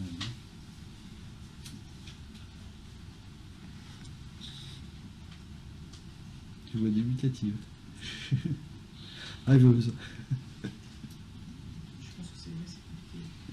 Et c'est compliqué. Mais vous utilisez le bon mot, c'est pas complexe, c'est compliqué. Et c'est compliqué de s'insérer dans les contraintes qui, elles, sont compliquées. Parce que ça veut dire qu'il faut que l'organisation le permette et le génère. Eh oui, Avec des habitudes qui sont pas on est bien d'accord. collectivement. On est bien d'accord. Et là, on rentre dans les problèmes d'organisation, d'introduction des mécaniques du changement. Ça, c'est clair. Mais c'est pas le sujet qui est là, mais ça, c'est clair que c'est le problème qui est là. Le grand paradoxe, c'est qu'il y a des maisons qui appliquent ce genre de choses, hein, et qui sont devenues numéro 1 mondial, quoi. Et on les regarde en se disant, mais comment ils ont fait? Mais on ne regarde pas comment ils ont fait, justement. C'est quand même très étonnant. Donc, bulle collaborative, donc pour une version un peu plus souple. Donc là, je vous ai les repris parce que j'aime bien la citation de Christophe Dejour là, qui remet une couche sur ce qui est travail réel, travail prescrit. Alors lui, ce qu'il dit, c'est une armée qui obéit est une armée vaincue. En gros, les gars, s'ils font ce que vous avez dit, vous êtes morts. C'est pas très compliqué. Et tout le monde le connaît, ça. Voilà, et il reste après cet espace un petit peu de espace que moi j'appelle le méta, dans lequel on va essayer de prendre un petit peu de temps et de réflexion sur ce qu'est le traitement de la complexité d'une part, et puis quand même des hypothèses, des connaissances sur le fonctionnement humain. Je veux dire, on a fait beaucoup de progrès en sciences dures, là, si je puis dire, mais en sciences sociales, c'est énorme les avancées qui sont faites, hein. Et ce dont je vous parle là, c'est des trucs qui ont 40 ans ou 50 ans quand même. Il va peut-être être temps de regarder ce que les autres ont fait, et de s'en inspirer. Enfin, ça serait peut-être utile parce que les situations deviennent de plus en plus complexes pour le moment. Alors du coup, on voit bien dans ces espaces-là, alors chacun prendra la forme qu'il voudra, on va reparler d'émergence, d'opportunités, de nouvelles manières de faire, de traces des dispositifs. Moi, mon expérience, c'est que les groupes humains ne sont pas idiots. Ils font presque comme il faudrait. Mais c'est contradictoire avec ce que l'entreprise n'a pas vraiment autorisé, donc je ne vais pas vraiment le dire. Voilà. Mais je vais quand même le faire, parce que sans ça, je ne m'en sors pas, quoi. Et donc, à un moment donné, il y a un travail de regarder ce qu'on fait, de telle façon, tout simplement, à le révéler. Et après, de se dire, attends, on reboot ce qu'on a commencé. C'est tout bête, quoi. On reboot ce fonctionnement-là, et ça sera quelque part plus efficace. Ça a des effets complémentaires, qui est de développer les relations entre les acteurs, entre les gens, sur des bases un peu plus larges que des simples relations de travail, puisqu'on peut partager des visions, des manières de regarder le monde. Et c'est assez efficace, ça, hein, finalement. Mais la mise en place n'est pas du tout évidente. Hein, c'est un peu ce que vous disiez. Les élites n'ont pas le réflexe collaboratif, donc on en fait partie. Une des causes, c'est qu'on a une sélection qui est individuelle. On n'apprend pas le collectif, le collaboratif des tout petits. Et donc ça se traduit dans le courant. Vous avez un livre remarquable qui a été fait par Crozier qui s'appelle « La crise de l'intelligence ». Pourquoi les élites sont incapables de se réformer. Donc il explique ça très bien. On a des pratiques qui ne sont pas collectives, très très peu. L'individualisme et l'évaluation des performances individuelles renforcent ce phénomène, ce qui n'est pas du tout une bonne idée. La confiance est un truc qui n'existe pas. C'est vraiment, vraiment en France, c'est monstrueux. Quand on regarde les études internationales de la confiance, la France est dans les derniers du classement. À chaque fois, c'est remarquable. Heureusement qu'il y a la Turquie et le Portugal pour qu'on ne soit pas dernier, quoi. Mais c'est limite. On a des jeux d'intérêt, des jeux personnels. Ça, il faut bien pouvoir les identifier, en tout cas les isoler. Et puis, on a nos contraintes administratives ou contractuelles. Dans lequel, si on prend le cas du Grand Paris, par exemple, ça serait extraordinaire pour eux qu'il y ait dans l'environnement des entités ou des gens qui connaissent les difficultés, les problèmes, j'allais dire entre guillemets, intimes de chacun des intervenants. Et ça serait des gens qui pourraient aider à faire le lien. Mais rien que le fait de pousser cette idée-là, on se fait taxer d'entente, quoi. Donc on a, c'est pour répondre à votre question de tout à l'heure, on est dans des trucs dans lesquels les réglementations sont contre ce qu'on pourrait faire. On marche sur la tête, quoi, il y a des moments. Parce que au final, c'est quand même les contribuables qui vont payer qui paieront l'addition et la différence de l'addition. Voilà. Des questions là-dessus, sur ces dispositifs-là? Je voulais un petit peu accélérer. J'arrive pas à accélérer. Ces dispositifs, donc un des gros avantages, qui est aussi un des gros inconvénients, c'est que c'est pas du prêt à l'emploi. On le met avec le curseur que l'on veut, hein, ce que je disais tout à l'heure. C'est convaincu et convaincant. Il faut que ce soit homogène, quoi, quelque part, c'est ça. Les gens ne croient qu'à des discours congruents. Si vous proposez quelque chose que vous ne croyez pas, je ne pense pas que vous serez suivi très très longtemps. Donc voilà, on fait ce que on propose de faire, ce qu'on est capable d'accepter des deux côtés. Sachant que, une fois qu'on a fait ce premier pas, la confiance se fait, on se fait confiance individuellement et collectivement, donc on peut passer au deuxième. Vous voyez ce que je veux dire? Donc, avoir des objectifs trop ambitieux ne sert à rien d'une certaine façon. Il vaut mieux mettre un pied devant l'autre, tout simplement. Les actions naturelles et rapides, celles qui se font.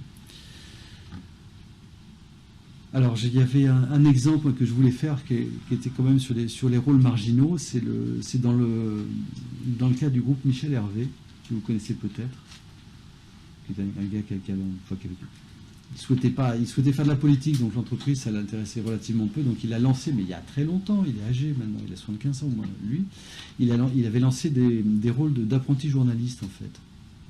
Donc c'est des gens qui ont l'autorisation d'aller voir ce qui se passe ailleurs, et de le rapporter.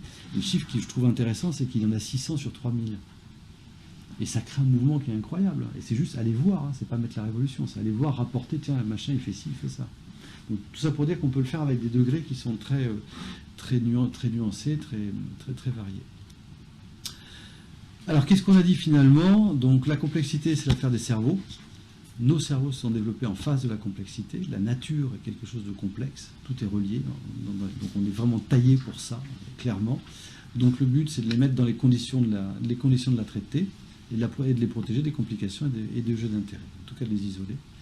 La complexité, ça se cherche. Alors, si on ne la décrit pas, en fait, les gens se retrouvent en face de difficultés dans lesquelles ils ne comprennent pas les causes. Et ça génère des trucs d'angoisse qui ne sont pas terribles du tout. Parce qu'on ne comprend pas ce qui est en train de se passer. Donc on se retourne contre soi, et là on commence à se manger. Par contre, le fait d'avoir une perspective de solution, ça rassure tout le monde. On n'a pas la solution, on se dit, tiens, si tu regardes comme ça, peut-être là, tu vas pouvoir arriver à quelque chose. Donc c'est quelque chose qui est assez positif. Ce que je veux dire, c'est qu'il faut passer le cap de regarder les problèmes en face, d'une certaine façon. Ensuite, là, ça se décrit, donc on cherche les opportunités, l'agilité. Et la dernière remarque que je voulais faire, l'avant-dernière, avant de passer à chez Morin, c'est le problème nous façonne. Donc je vais vous citer ce monsieur qui est un anthropologue des techniques, qui a regardé les techniques dans le passé, hein, comment ça se fait. Et alors lui, il a une remarque qui est assez perturbante, qui a l'air de rien. Il dit l'intelligence, c'est pas quelque chose d'intrinsèque. Mais c'est ce qui se déclenche quand on est en face d'un problème. Dit autrement, Homo habilis, il n'a pas taillé la pierre parce qu'il avait des capacités cognitives. Non, il avait une pierre et il avait envie de la tailler et il a développé les capacités cognitives pour le faire. Parce que vous voyez la toute petite inversion de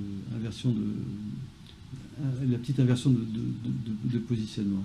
Donc ça veut dire que ça, on n'a pas à être inquiet en face de la complexité. C'est nos cerveaux vont arriver à la traiter. Plus on la voit, plus on a les chances d'arriver à la traiter. C'est quand même assez positif, non? Ça n'a pas l'air de vous emballer beaucoup. Voilà, donc du coup, il faut la regarder, et on rentre en fait dans cette mécanique qui est la description partagée et ensemble de l'ensemble des sujets, qui n'a finalement que des bénéfices, même si a priori, on pourrait se dire qu'on y perd un petit peu de temps. Alors, après coup, donc, on croise avec la pensée complexe d'Edgar Morin. Donc, ce que je disais en introduction, la pensée cartésienne, du moins ce qui reste de la pensée cartésienne, l'esprit commun, c'est séparé pour résoudre. On a été formé à ça, on est super fort là-dedans. Plus ça va, plus on est fort là-dedans. Plus on avance, plus on est tellement spécialiste qu'on ne comprend même pas ce qui se passe à côté. Enfin, je veux dire, on est quand même allé assez loin. Et Morin raconte, lui, ben non, complexe, beaucoup de relations, ben, faut distinguer les choses, peut-être différemment de comment est-ce qu'on les a découpées, et les relier entre elles. D'accord? Et donc, il faut le voir, à mon avis, comme une deuxième branche d'une pince intellectuelle pour prendre un problème. Les deux sont possibles. Et, pas que ou, et. Voilà.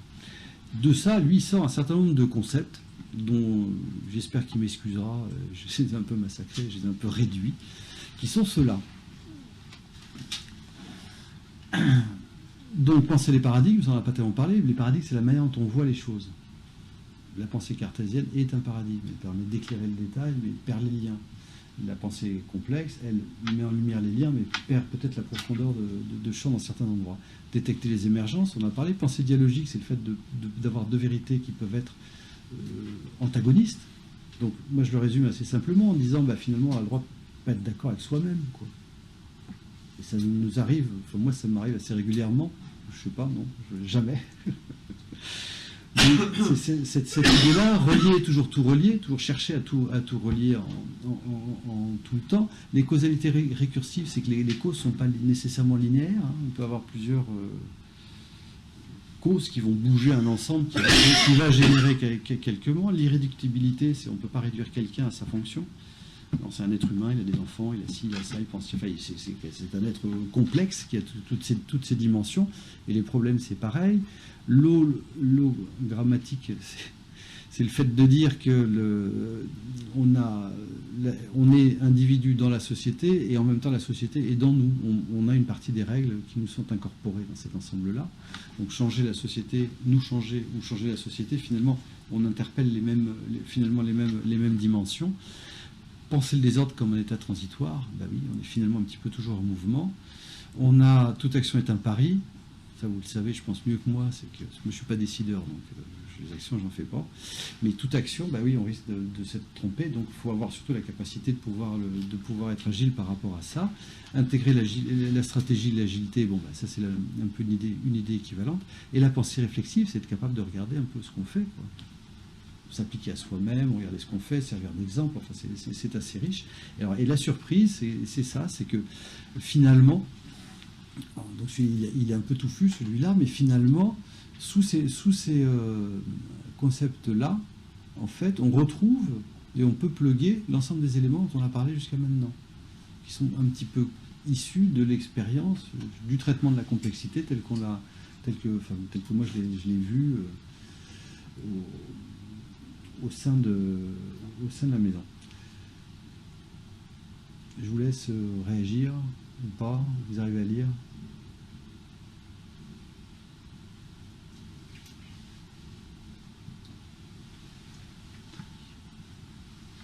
J'ai l'impression de vous avoir assommé. C'est horrible. Beaucoup d'infos en un seul. Il faudrait avoir ça par mail et puis l'étudier. Ce truc-là, il faut 3 jours. Et je pense que c'est pas fini parce que c'est juste après. Donc, on est. Ah, mais je veux piquer votre curiosité, vous dire bon sang, bonsoir, il y a un truc quand même derrière qui est à creuser. Oui. C'est une vision qui est relativement peu orthodoxe, en tout cas qui n'est pas dans le cadre. Imaginons qu'on soit convaincu en sortant. on va rentrer dans notre organisation de 500, 5000 ou 50 000 personnes. On en fait quoi? De ça? Ouais. Quand on est tout seul face à une organisation. Alors moi, j'ai une réponse qui est une réponse de demi-jésuite, c'est que les gens qui pensent ça sont en règle générale très isolés. Et c'est horrible. C'est vraiment horrible. Et c'est bien une nouvelle manière de penser. Donc la première des choses à faire, c'est de ne pas rester tout seul. Non, mais vous allez nous envoyer les transferts. Oh là là, ça je ne sais pas du tout. Du travail, ça quand même. Hein, je ne sais pas si j'autorise les photos. Bon, mais en gros, c'est ça. Je veux dire. Et après, il y a effectivement toute cette mécanique, je dirais, d'introduction du changement qui est en tant que tel. Maintenant, moi, ce que je pense, c'est que, et ce que je vois, c'est qu'en fait, dans les boîtes, partout, les gens ne sont pas idiots. Ils font ça. C'est une pensée qui est naturelle. Donc, en fait, le sujet, c'est pas de casser la tête à tout le monde en se disant il y a ci, il y a ça, mais de révéler que ce qui est en train de se faire est de l'ordre de la pensée complexe. Et donc, du coup, de pouvoir élargir un petit peu le champ. Et finalement, c'est une pensée qui autorise à le faire. Donc, moi, je le ferais plutôt dans ce sens-là. Cherchons à révéler les cas. Et c'est ce que je suis en train de faire, d'ailleurs. Ça.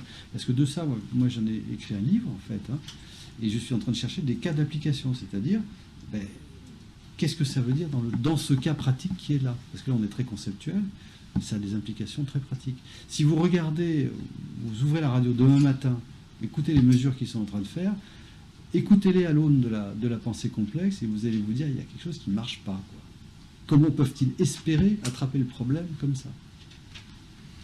Et on en est vraiment là. Donc je pense que c'est de l'ordre de révéler ce qui est en train de se faire et de ne pas rester seul, surtout. Ça vous parle? Ah. Alors, il y en a, à mon avis, il y a quand même pas mal de gens qui font ça de manière assez naturelle. Assez naturelle. Voilà.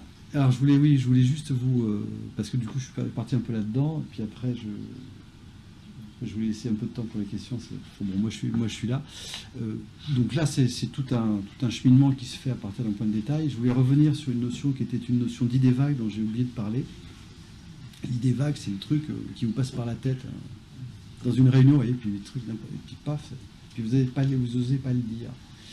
Mais en fait, c'est l'esprit qui a capté un truc qui, en fait, va gêner. Est un angle de vue qu'il faut creuser, quoi. Et toute cette histoire-là, en fait, est partie d'une idée vague qui a été extraite dans une séance à l'origine. Je ne sais pas si tu te rappelles, cette séance magnifique qu'on avait fait en août. Donc c'était une séance de créativité et l'idée c'était comment est-ce qu'on gagne du temps sur les délais, sur les 15 Sud. Et donc c'est un jeu, c'est un espèce de cadavre esquisse, c'est qu'on marque 3 idées, puis on passe le papier au suivant, qui rajoute 3 de plus, mais en même temps celui d'à côté vous a passé, donc vous êtes toujours en train d'écrire 3 idées, quoi. Et quand ça a fait un tour, il y en a 18 qui sont sortis. Ça fait mal. Et le règle du jeu, c'est que quand vous n'arrivez pas à sortir l'idée, les autres vous attendent, vous regardent. Le but du jeu, c'est de faire craquer la barrière de créativité dans l'esprit des gens. Voilà. Et donc, il y en a un là-dedans qui a souffert, parce qu'à chaque tour de piste, c'était toujours le dernier. Et donc là, c'est la dernière ligne qu'il remplit de la dernière page. Donc, on est à la 18e idée qu'il évoque. Et qu'est-ce qu'il envoie en fin de cours?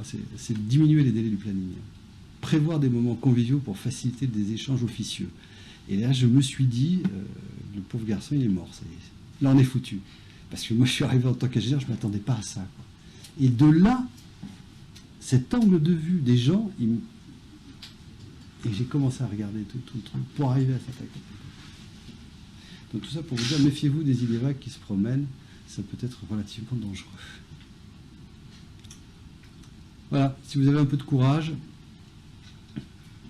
c'est le résumé. Alors il est encore pire que l'autre, celui-là, j'ai l'impression. Donc je vous le commente rapidement, puis, parce que je voudrais quand même passer aux questions. Je vous ai fait un take-away, si vous voulez. Les situations que l'on a, on les distingue, suivant les conséquences de la pensée complexe. Donc on sort ce qui est de l'ordre du complexe lui-même. On sort ce qui est de l'ordre du compliqué, en tant que tel. Alors transférer ces SMS de iPhone à Samsung, ça c'est compliqué. C'est très très compliqué. Les relations humaines, c'est complexe. Il y a toujours des solutions, c'est vrai.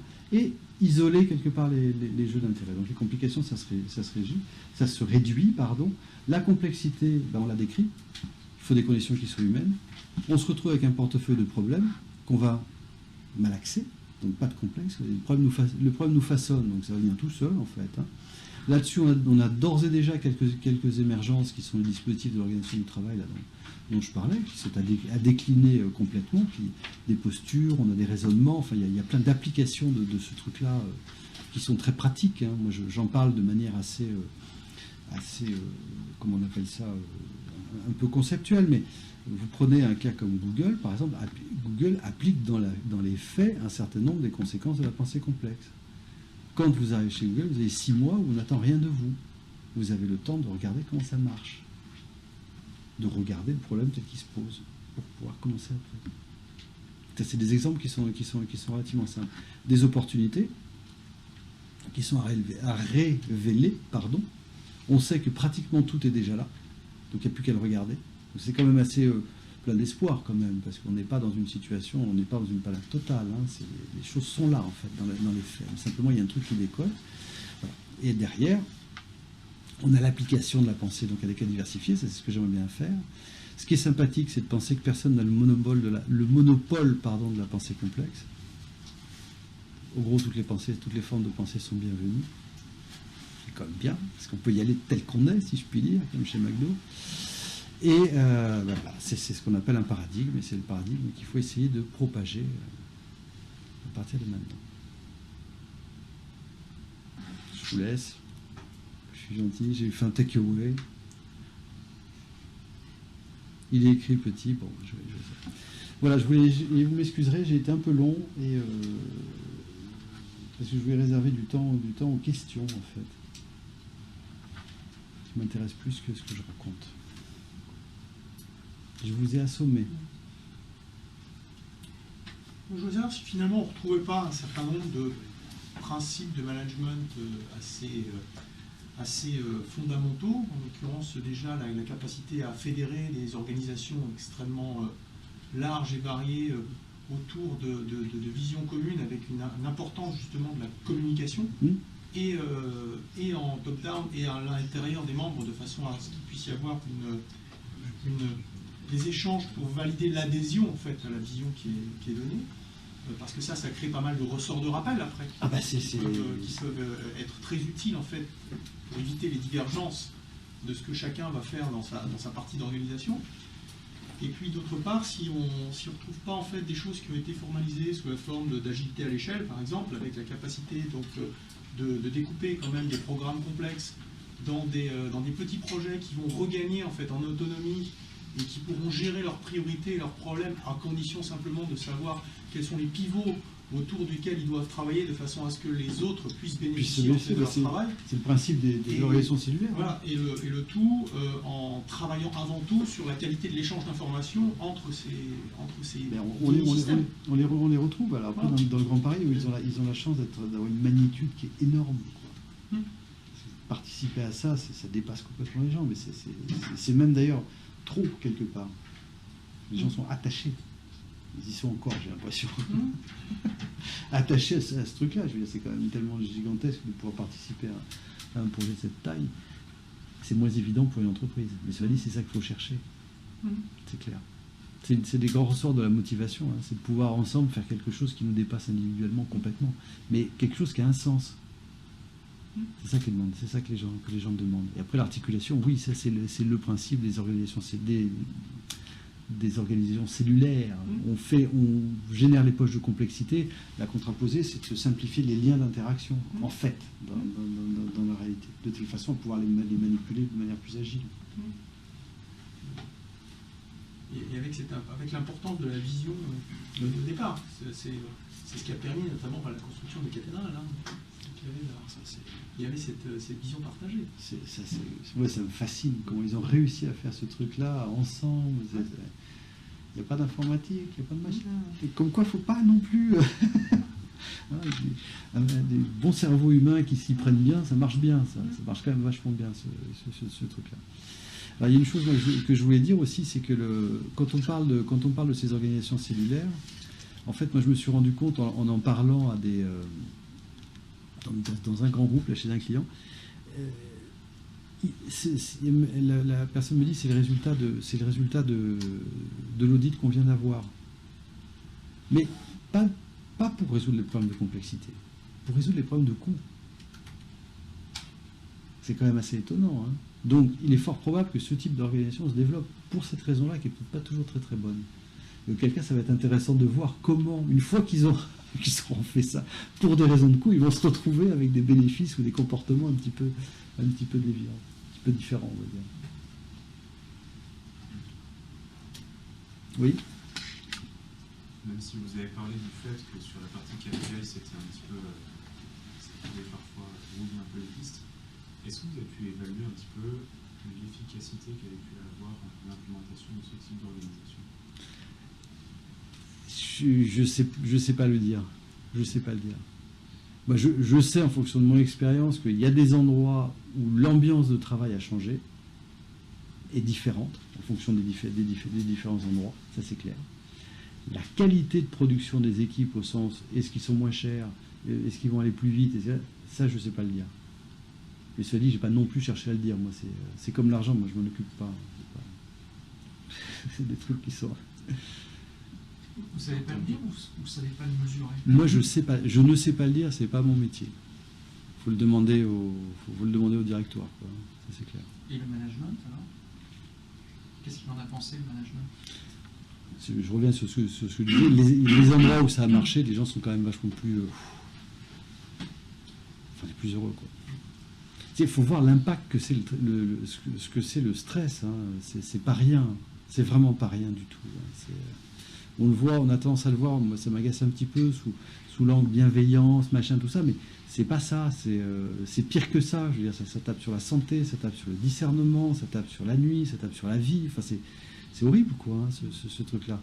Et mon expérience, c'est qu'une équipe qui est en forme, qui est contente, c'est 50% de productivité qu'on prend d'office, sans effort. Hein. Et c'est pas évident, du coup, arriver à ressortir des groupes de 50 000 là, qui sont bien cadrés. Et puis on retrouve le collectif. Le collectif. La notion, plutôt que l'isolement. Plutôt que l'isolement. Et repli sur soi, sur un état de stress. L'angoisse, je pense que d'ailleurs que c'est une partie de la situation qu'on vit en ce moment. Hein. Entre autres avec les histoires de changement, de développement durable et tous ces trucs-là. On est en train de faire peur aux gens et les gens se replient sur eux-mêmes. C'est clair. Ça va pas dans le bon sens. Quoi. Alors que ce serait le moment où il faudrait trouver des solutions qui sont collectives. Le fait de travailler sur un projet que personne n'a jamais fait avant, qu'on aura peut-être l'occasion d'une fois dans sa vie, ça intervient beaucoup dans la mise en place d'organisations comme ça. Ah bah je pense, oui. Parce que c'est ce que vous dites, personne n'était prêt à ce truc-là. Parce que dans la plupart des entreprises, on est dans le monde de la prédictabilité, ça va pas forcément arriver tout seul, ça va peut-être même pas arriver du tout. Mais moi je pense qu'il y a un avantage concurrentiel à le faire. Vous avez parlé de Google, eux, ils l'ont compris dans tout le monde. Je ne pense pas que si vous allez chez Google en disant vous faites de la pensée complexe, je ne sais pas comment est-ce qu'ils vont vous parler. Par contre, il y a quelques applications qui font que oui, ce sont clairement des déclinaisons que l'on peut déduire de la pensée complexe. Mais quand on regarde, c'est finalement pas grand-chose. Hein. C'est que des ajustements assez simples. Hein. On parle de disponibilité. La disponibilité, c'est pas quelque chose qui est inatteignable quand même. Je cite ça parce que chez eux, on peut appeler le grand patron, voilà, parce qu'on a une question. Je dis pas que les gens s'en servent, hein, mais en tout cas c'est jouable. Et il faut voir que ça se relie bien à la pensée complexe, parce que la caractéristique, c'est qu'à un moment donné dans le complexe, on ne peut pas prévoir ce qui va arriver, mais on sait que des aléas, il va y en avoir. Donc le temps qu'on va consacrer à traiter les aléas, de toute façon, il sera là. Donc autant se le réserver, ce temps-là. Moi, il y avait des cas où, là, entre directeurs, ils se disent, on va se voir. Et ils se regardent les agendas, c'est dans 6 semaines. Quel sens ça a? Et j'avais, moi, des cas, là, où ils ont fait dans l'autre sens. Il y en a un qui me dit, je suis tout content, je fais comme toi, vendredi après-midi, 0 rendez-vous. Je passe le voir, il était 4 heures. Je dis, tu veux pas savoir le nombre de trucs que j'ai résolus aujourd'hui? Disponible. Les gens viennent. C'est pas hors de portée, ça, quand même. Non. Il y a aussi la capacité à rajouter des espaces avec des petites réunions, entre guillemets, de coordination qui, quand tout va bien, ne servent pas à grand-chose, mais qui sont des espaces déjà pré-réservés pour gérer les crises. On aura forcément, du coup, la capacité de réunir rapidement les bons intervenants. Ouais. Ça, mais c'est super, ça. C'est super. Y compris dans des très gros problèmes. Surtout dans la petite réunion du matin, d'un quart d'heure, qui va prendre finalement 2 minutes quand tout va bien, et qui sera l'espace où on peut traiter les crises en temps et en heure quand il y a... C'est la petite réunion du matin, la petite réunion d'usine, moi je me rappelle de mes débuts, dans lequel ça permettait que les mecs fassent les plans dans le bon ordre. Ce truc tout bête, enfin on revient à ce qu'on faisait de manière assez simple. On se voit le matin, effectivement, pour se dire bonjour, déjà. Et puis se préparer un petit peu la journée. C'est pas des... Il y a plein de choses. Et moi, ce que j'aime bien, c'est la liberté de faire. C'est qu'on peut tout à fait s'essayer. On choisit comment on fait, en fait. Pourvu qu'on regarde ce qu'on est en train de faire. Je pense que c'est la seule chose qu'il faut faire. C'est se forcer quelque part à le faire. C'est tout. De temps en temps, arriver à se forcer à le faire. Et après, c'est sous la forme qu'on veut, je veux dire. Parce qu'après, il y a toujours ces problèmes d'emploi du temps, ces problèmes de... Mais je veux dire, c'est un esprit. Moi, j'ai des gens, un projet, on parlait de sociologie, quoi. Bon, ben voilà. Bon, on trouvait 2 minutes, hein. On faisait pas tout le cours, mais on suivait des bouquins, machin. Bon. Mais c'est des prétextes à discuter. Et on ne discute pas sur le même plan, du coup.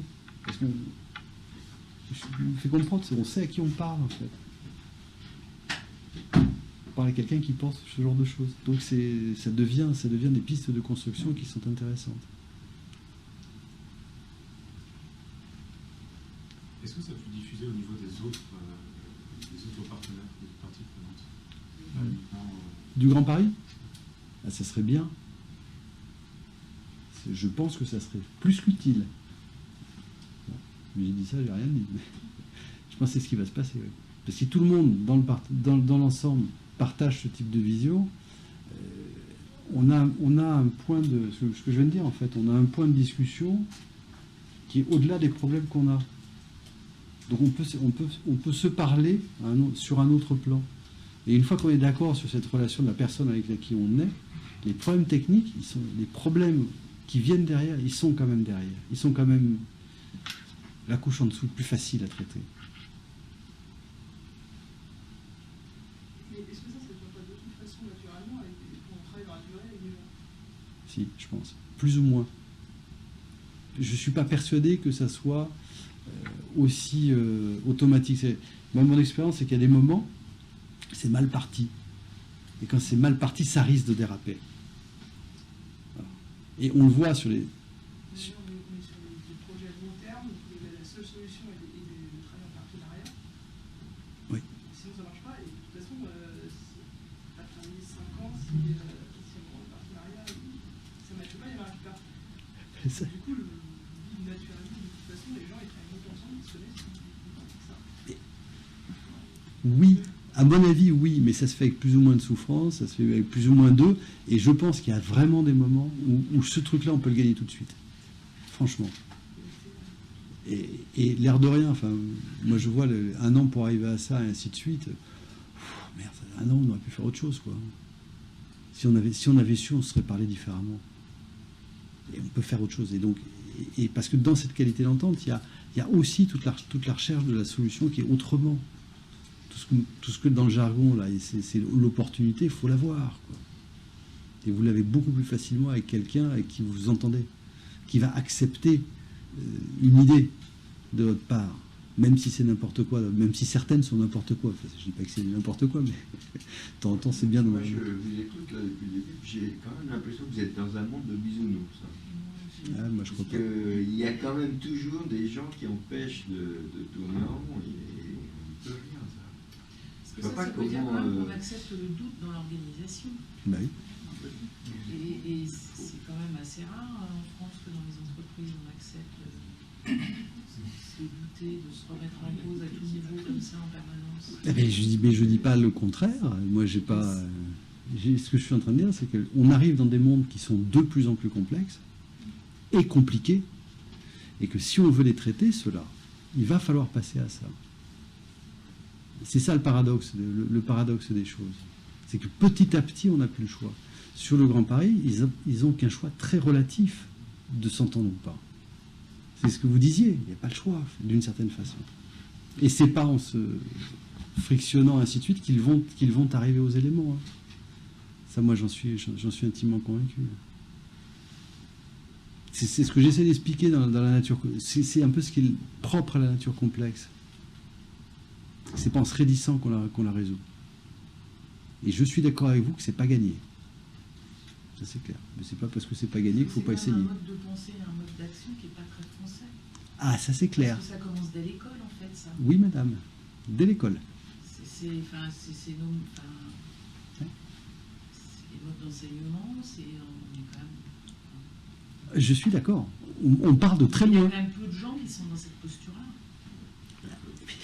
En France. Non, En je parle de la France. Donc, arriver à faire bouger une organisation, un grand groupe... Parce que là, sur le Grand Paris, il y a un agrégat de gens qui arrivent. Ouais, et c'est il neuf. y a assez peu d'habitude Oui. du groupe. C'est la force, c'est sa force à eux, oui. Bon, ils viennent tous d'horizons différents avec des habitudes de travail, mais il y a un moment, il y a quand même un groupe nouveau qui se constitue. Oui, on n'a pas le poids du passé. Et qui donc se fédère avec, donc est peut-être capable de se remettre en cause. Mais dans une entreprise, on n'est pas chez Google avec la start-up qui a 10 ans, quoi.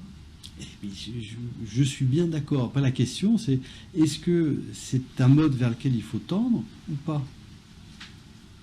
Parce que je partage complètement. En France, on est mal pas. On n'a pas les bonnes cartes en main, ça c'est clair. Et ça commence dès l'école. Hein. C'est pas en train de s'améliorer beaucoup, j'ai l'impression. On voit bien les projets de centrales nucléaires, qui dérivent, c'est de grande complexité. Après, ça dérive. C'est de la complexité ou c'est de la complication? Il y a les deux. Il y a beaucoup de complexité aussi. Ah, possible. Est-ce qu'il ne faudrait pas isoler quand même d'entrée de jeu l'importance qui peut être très négative des intervenants extérieurs? Quand vous avez des décisions qui viennent d'en haut, qui sont de type politique ou qui sont de type budgétaire, à ce moment-là, vous pouvez bouleverser tout. Et on aura beau avoir mis au point une superbe machine intellectuelle, une organisation très performante, on va se retrouver, comme c'est souvent le cas dans la réalité, en cas de crise, en situation de crise. Oui. Donc on a peut-être aussi un défaut congénital, c'est de se dire que tant qu'on a le temps, on peut encore voir venir et on attend le moment d'être sous une contrainte. C'est-à-dire qu'en réalité, on agit un peu en attendant d'être contraint. Et je pense par exemple que c'est un mode de travail chez les architectes. Quand ils se mettent en charrette, ils se donnent le temps de réfléchir pendant 3 mois, et ensuite, le jour où il faut remettre, c'est 15 jours de travail, nuit et jour. C'est la contrainte. Oui, bah ça. Ils se mettent en situation de contrainte. Et ça va être la même chose pour le Grand Paris. Je veux dire, pour le Grand Paris, je ne sais pas encore, parce que ça va se prolonger dans le temps. Là, on ne connaît pas la date finale. Mais ça va être certainement le cas pour les Jeux Olympiques de 2024. En ce moment, on est en train de dériver. Terriblement. Ça, je sais pas les jeux comment. C'est toute situation très complexe aussi. Hein. Qu'ils ont compliqué aussi en mettant des. Enfin bon, bref. Oui, voilà. On a compliqué. On a compliqué. Tous les facteurs et qu'il y a des facteurs extérieurs qui arrivent, qui tombent, sans qu'on ait pu les prévoir. Et il faut les absorber. Ah oui, non, mais ça, qu'il y ait des complications politiques qui arrivent, ça c'est clair. Mais ça rejoint un petit peu mon idée de protéger les gens de la. Ça n'exclut pas le principe du raisonnement, qui est quand même d'essayer de les protéger de ce truc-là. Après, on n'y arrive pas toujours, mais ça me permet aussi de poser la question différemment aux gens. Il faut savoir ce que vous voulez. Vous voulez résoudre le problème ou quoi? Ça le pose différemment. Ça amène encore quand même à poser la question d'un arbitre qui serait au-dessus des autres. C'est-à-dire qu'il dirait maintenant ça suffit. C'est une méthode américaine de travail. On met au point un projet et ensuite on l'exécute. Et on ne prend pas en compte des modifications qui interviennent en cours de route. Au moins on essaie de minimiser. Sinon on ne finit jamais. Or nous on a une habitude inverse. on essaie toujours de tenir compte des éléments qui seraient des perfectionnements potentiels, qui en réalité créent des perturbations, jouent sur les délais, et à la fin, évidemment, font exploser les couilles. Et ça, on l'a vu une fois pour toutes. Je me souviens, il y a très longtemps, c'était dans le cadre d'une présentation de l'école centrale, qui était à Châtelet, sur les grands projets, et c'était un certain monsieur Guillaume qui s'occupait de ça, qui était vraiment président des centraux de l'ingénierie, et qui a dit, vous allez voir, à propos des délais, vous allez rire. Quand on annonce le projet, le prix initial d'un projet pour décider les gens à le faire, vous avez la valeur 1. Quand il est fini, vous avez la valeur pi. C'est celui-là qu'on retient, moi, toujours, je l'ai entendu celui-là. Ça, je l'ai entendu. C'est ça. Donc on peut prendre les paris sur celui-là, alors. Et je l'ai vérifié. Ah oui, tout le monde, c'est marrant, c'est les chiffres magiques, ça. Non, mais ça fait comme ça. En France, comme il y a un appel d'offres au moindre coût, on fait la genre très simple, machin, infaisable, mais bon, voilà, tout le monde y croit. Et puis une fois qu'on est choisi, c'est les avenants, et là, on entre dans le vrai problème. Dans les problèmes de sous. Vous avez une question? Oui, simplement par rapport à la genèse un petit peu de tout ça. Est-ce que vous avez des éléments qui proviennent de vos précédentes missions en tant que consultant? Est-ce que c'est essentiellement venu dans le cadre de cette mission-là, vous avez fait toutes les recherches sur la partie gestion de la complexité, voir chez les différents sociologues, etc. Non, il y a une c'est très spécifique. Non, il y a une part, il y a une part de ma pratique qui est un peu particulière. Moi, le rôle de marginal, je l'ai tenu dans une mutuelle. Mais c'est spectaculaire ce qu'on arrive à faire, c'est incroyable, quoi. Et on faisait une direction générale en transition. Ils ont été deux, parce que là. Et donc moi je me suis décroché dans les trous, quoi. Et donc j'avais en même temps la consigne qui était partie et commence à arriver en bas. C'est le jour et la nuit, hein, quand même. Et ça fait du bien de temps en temps de rattraper les balles en bas, parce que les gars ils sont paumés, complètement paumés. Et arriver à décoincer tous les petits problèmes, et je dis pas que c'est des gros problèmes, hein, des petits, tac tac, du quotidien comme ça, mais ça change tout. Vraiment, ça change tout. Dans cette mission-là, on avait réussi, on a quand même essuyé deux grèves, une tentative de suicide, un gars qui a failli exploser en cours de route, et on a changé entièrement le système d'information pour une mutuelle, je ne sais pas si vous voyez ce que ça veut dire, et on n'a jamais fait autant de pourcentage du développement du plan informatique de toute la vie de la mutuelle, alors qu'il manquait 3 personnes sur 15, quoi. C'est spectaculaire ce qu'on arrive à faire en y étant. Il faut quand même s'en rendre compte, hein. Et sur des projets de cette taille, moi, à mon avis, il devrait y avoir 30 ou 40 personnes qui ne font que ça. Avec le rôle marginal. Avec ce rôle marginal. Qui n'a ouais. pas de livrable. Pas livrable. Parce que si on lui met des KPI... Ça me faut arrêter avec ce truc, je veux dire. Non, mais tu fais ça aussi. La fausse bonne idée, c'est de mettre un facilitateur avec lui-même des objectifs qui deviennent... Histoire d'eux, voilà. Mais vous voyez bien le truc, faites bien de le dire, hein, parce qu'on confond l'efficacité avec le mesurable. Ouais. Mais c'est dramatique quand même. Il faut arrêter ça. On peut être très efficace, et puis pas par trois touches, quoi. Sans bien savoir comment il a fait. Qui sommes-nous pour savoir qu'est-ce qu'on a réussi à faire dans des groupes humains, franchement? On a fait ce qu'on a pu. Hein. Est-ce qu'il n'y a pas une notion, pour que tout ça fonctionne, qui serait liée à la sécurisation des individus et des groupes d'individus? Sécurisation dans le sens sécurisation de leur devenir, en fait, par rapport au fait de s'inscrire dans un objectif qui est commun, mais qui, du coup, au passage, abandonne la préservation de leurs intérêts propres. Et ça, je pense que on peut difficilement s'engager dans abandonner, on va dire, cet intérêt propre tant qu'on n'est pas sécurisé sur le fait que d'aller dans le commun ne se retournera pas quelque part un peu contre soi. Mais moi, je suis bien d'accord. Et du coup, dans un cas comme celui de la SGP, est-ce que c'est la première chose qu'elle doit faire? Sécuriser l'ensemble des acteurs pour permettre ensuite d'envisager ces comportements. Ouais, j'aimerais bien, mais je ne sais pas si c'est... je ne sais pas comment c'est jouable. Il y avait déjà des problèmes d'équité quand même.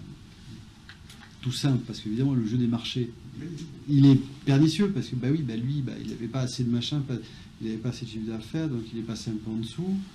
Et puis lui, il était plus à l'aise. Voilà, on a créé un... C'est pareil pour les salariés, d'ailleurs. Je suis rentré à un moment donné, bon voilà, je pars, j'en avais marre, donc j'ai pas discuté. L'autre, il a discuté. Enfin, on fait le même boulot, hein. On n'a pas les mêmes trucs, là. C'est pour ça que j'insistais sur vraiment ces notions d'équité, c'est qu'à un moment donné, mais ça rejoint les questions de sécurité, vous allez un cran plus loin, mais ça rejoint ça. Il faut, bien sûr qu'il faut le faire, enfin, je pense.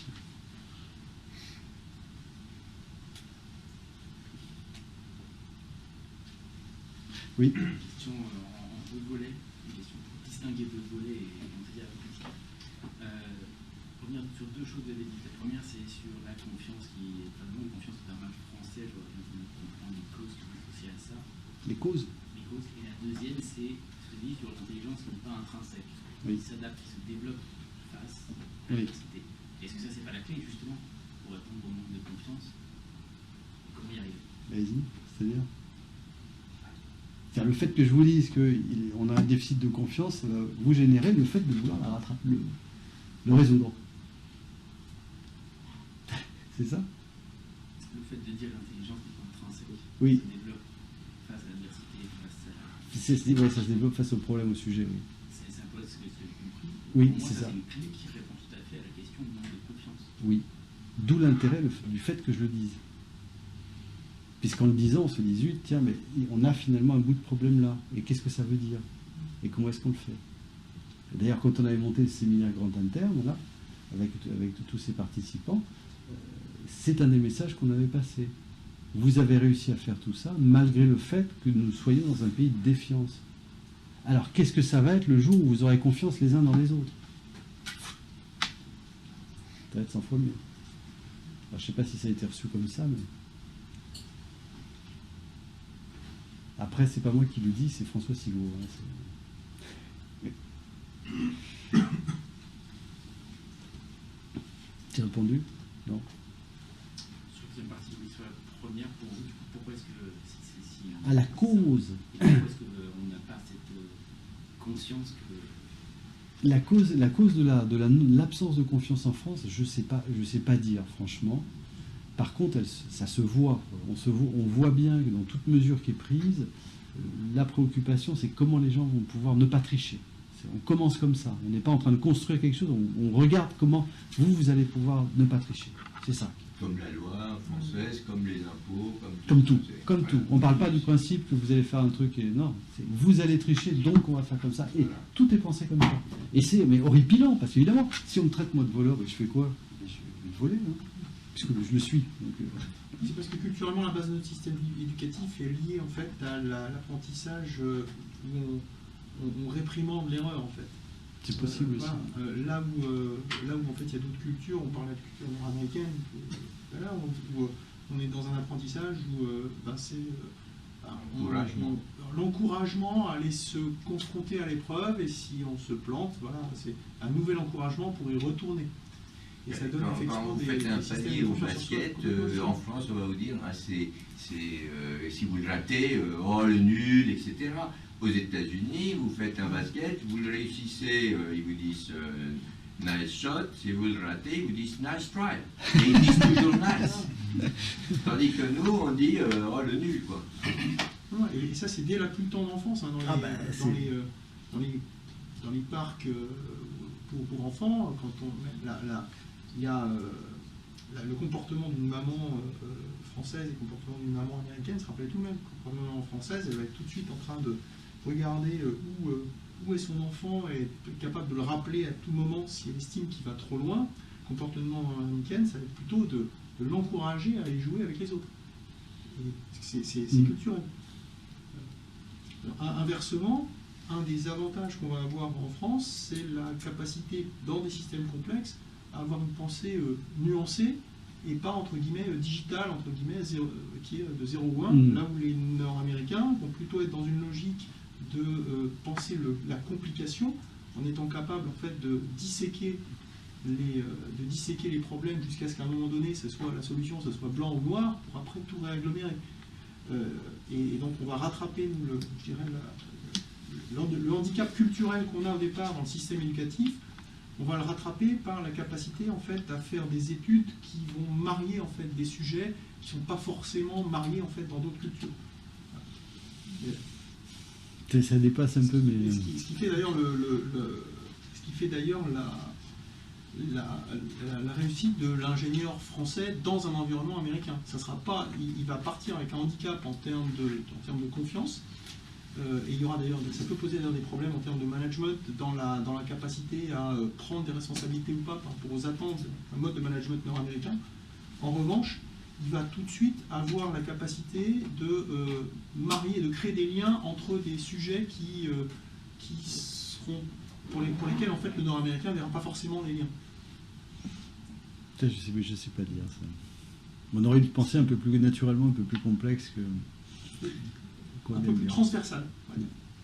Et ça, ce qui va aider après dans l'approche de la complexité et compenser le handicap qu'on aura sur cet aspect confiance. Mais qui est un gros handicap. Et le dire, c'est déjà le résoudre. Enfin, c'est déjà. Ouais. C'est comme la dialogique, le fait de ne pas être d'accord avec soi-même. Je pense que c'est sympathique comme message. Quand vous commencez, je vous explique après, c'est simple. Vous avez le droit de ne pas être d'accord avec vous-même. Ah bon, c'est bon. Sympathique, il faut continuer alors. Tout la somme de contradictions. Mais voilà, mais au moins qu'on se le dise, et puis voilà, comme ça du coup on se jugera un peu moins, en fait ça sera un peu plus souple. Vous avez d'autres...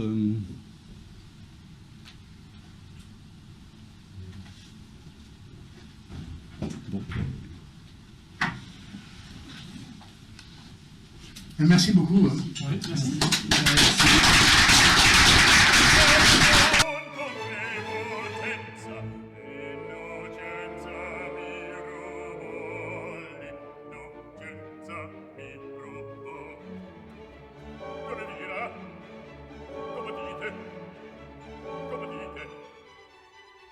Voi capite come no? Voi capite come no? Ti ma sento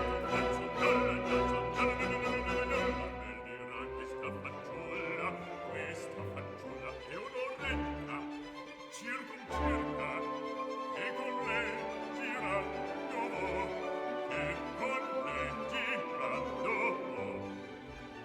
ma voi signore, non dico niente, certo timore, centro accidente di fuori caro, di dentro scuro non c'è riparo, la porta, il muro, il lago da quel lato, poi qui c'è lato, da far si sa, oh si sa. Ah, si lo sapeva, fuggia per qua, fuggia per qua, fuggia per qua.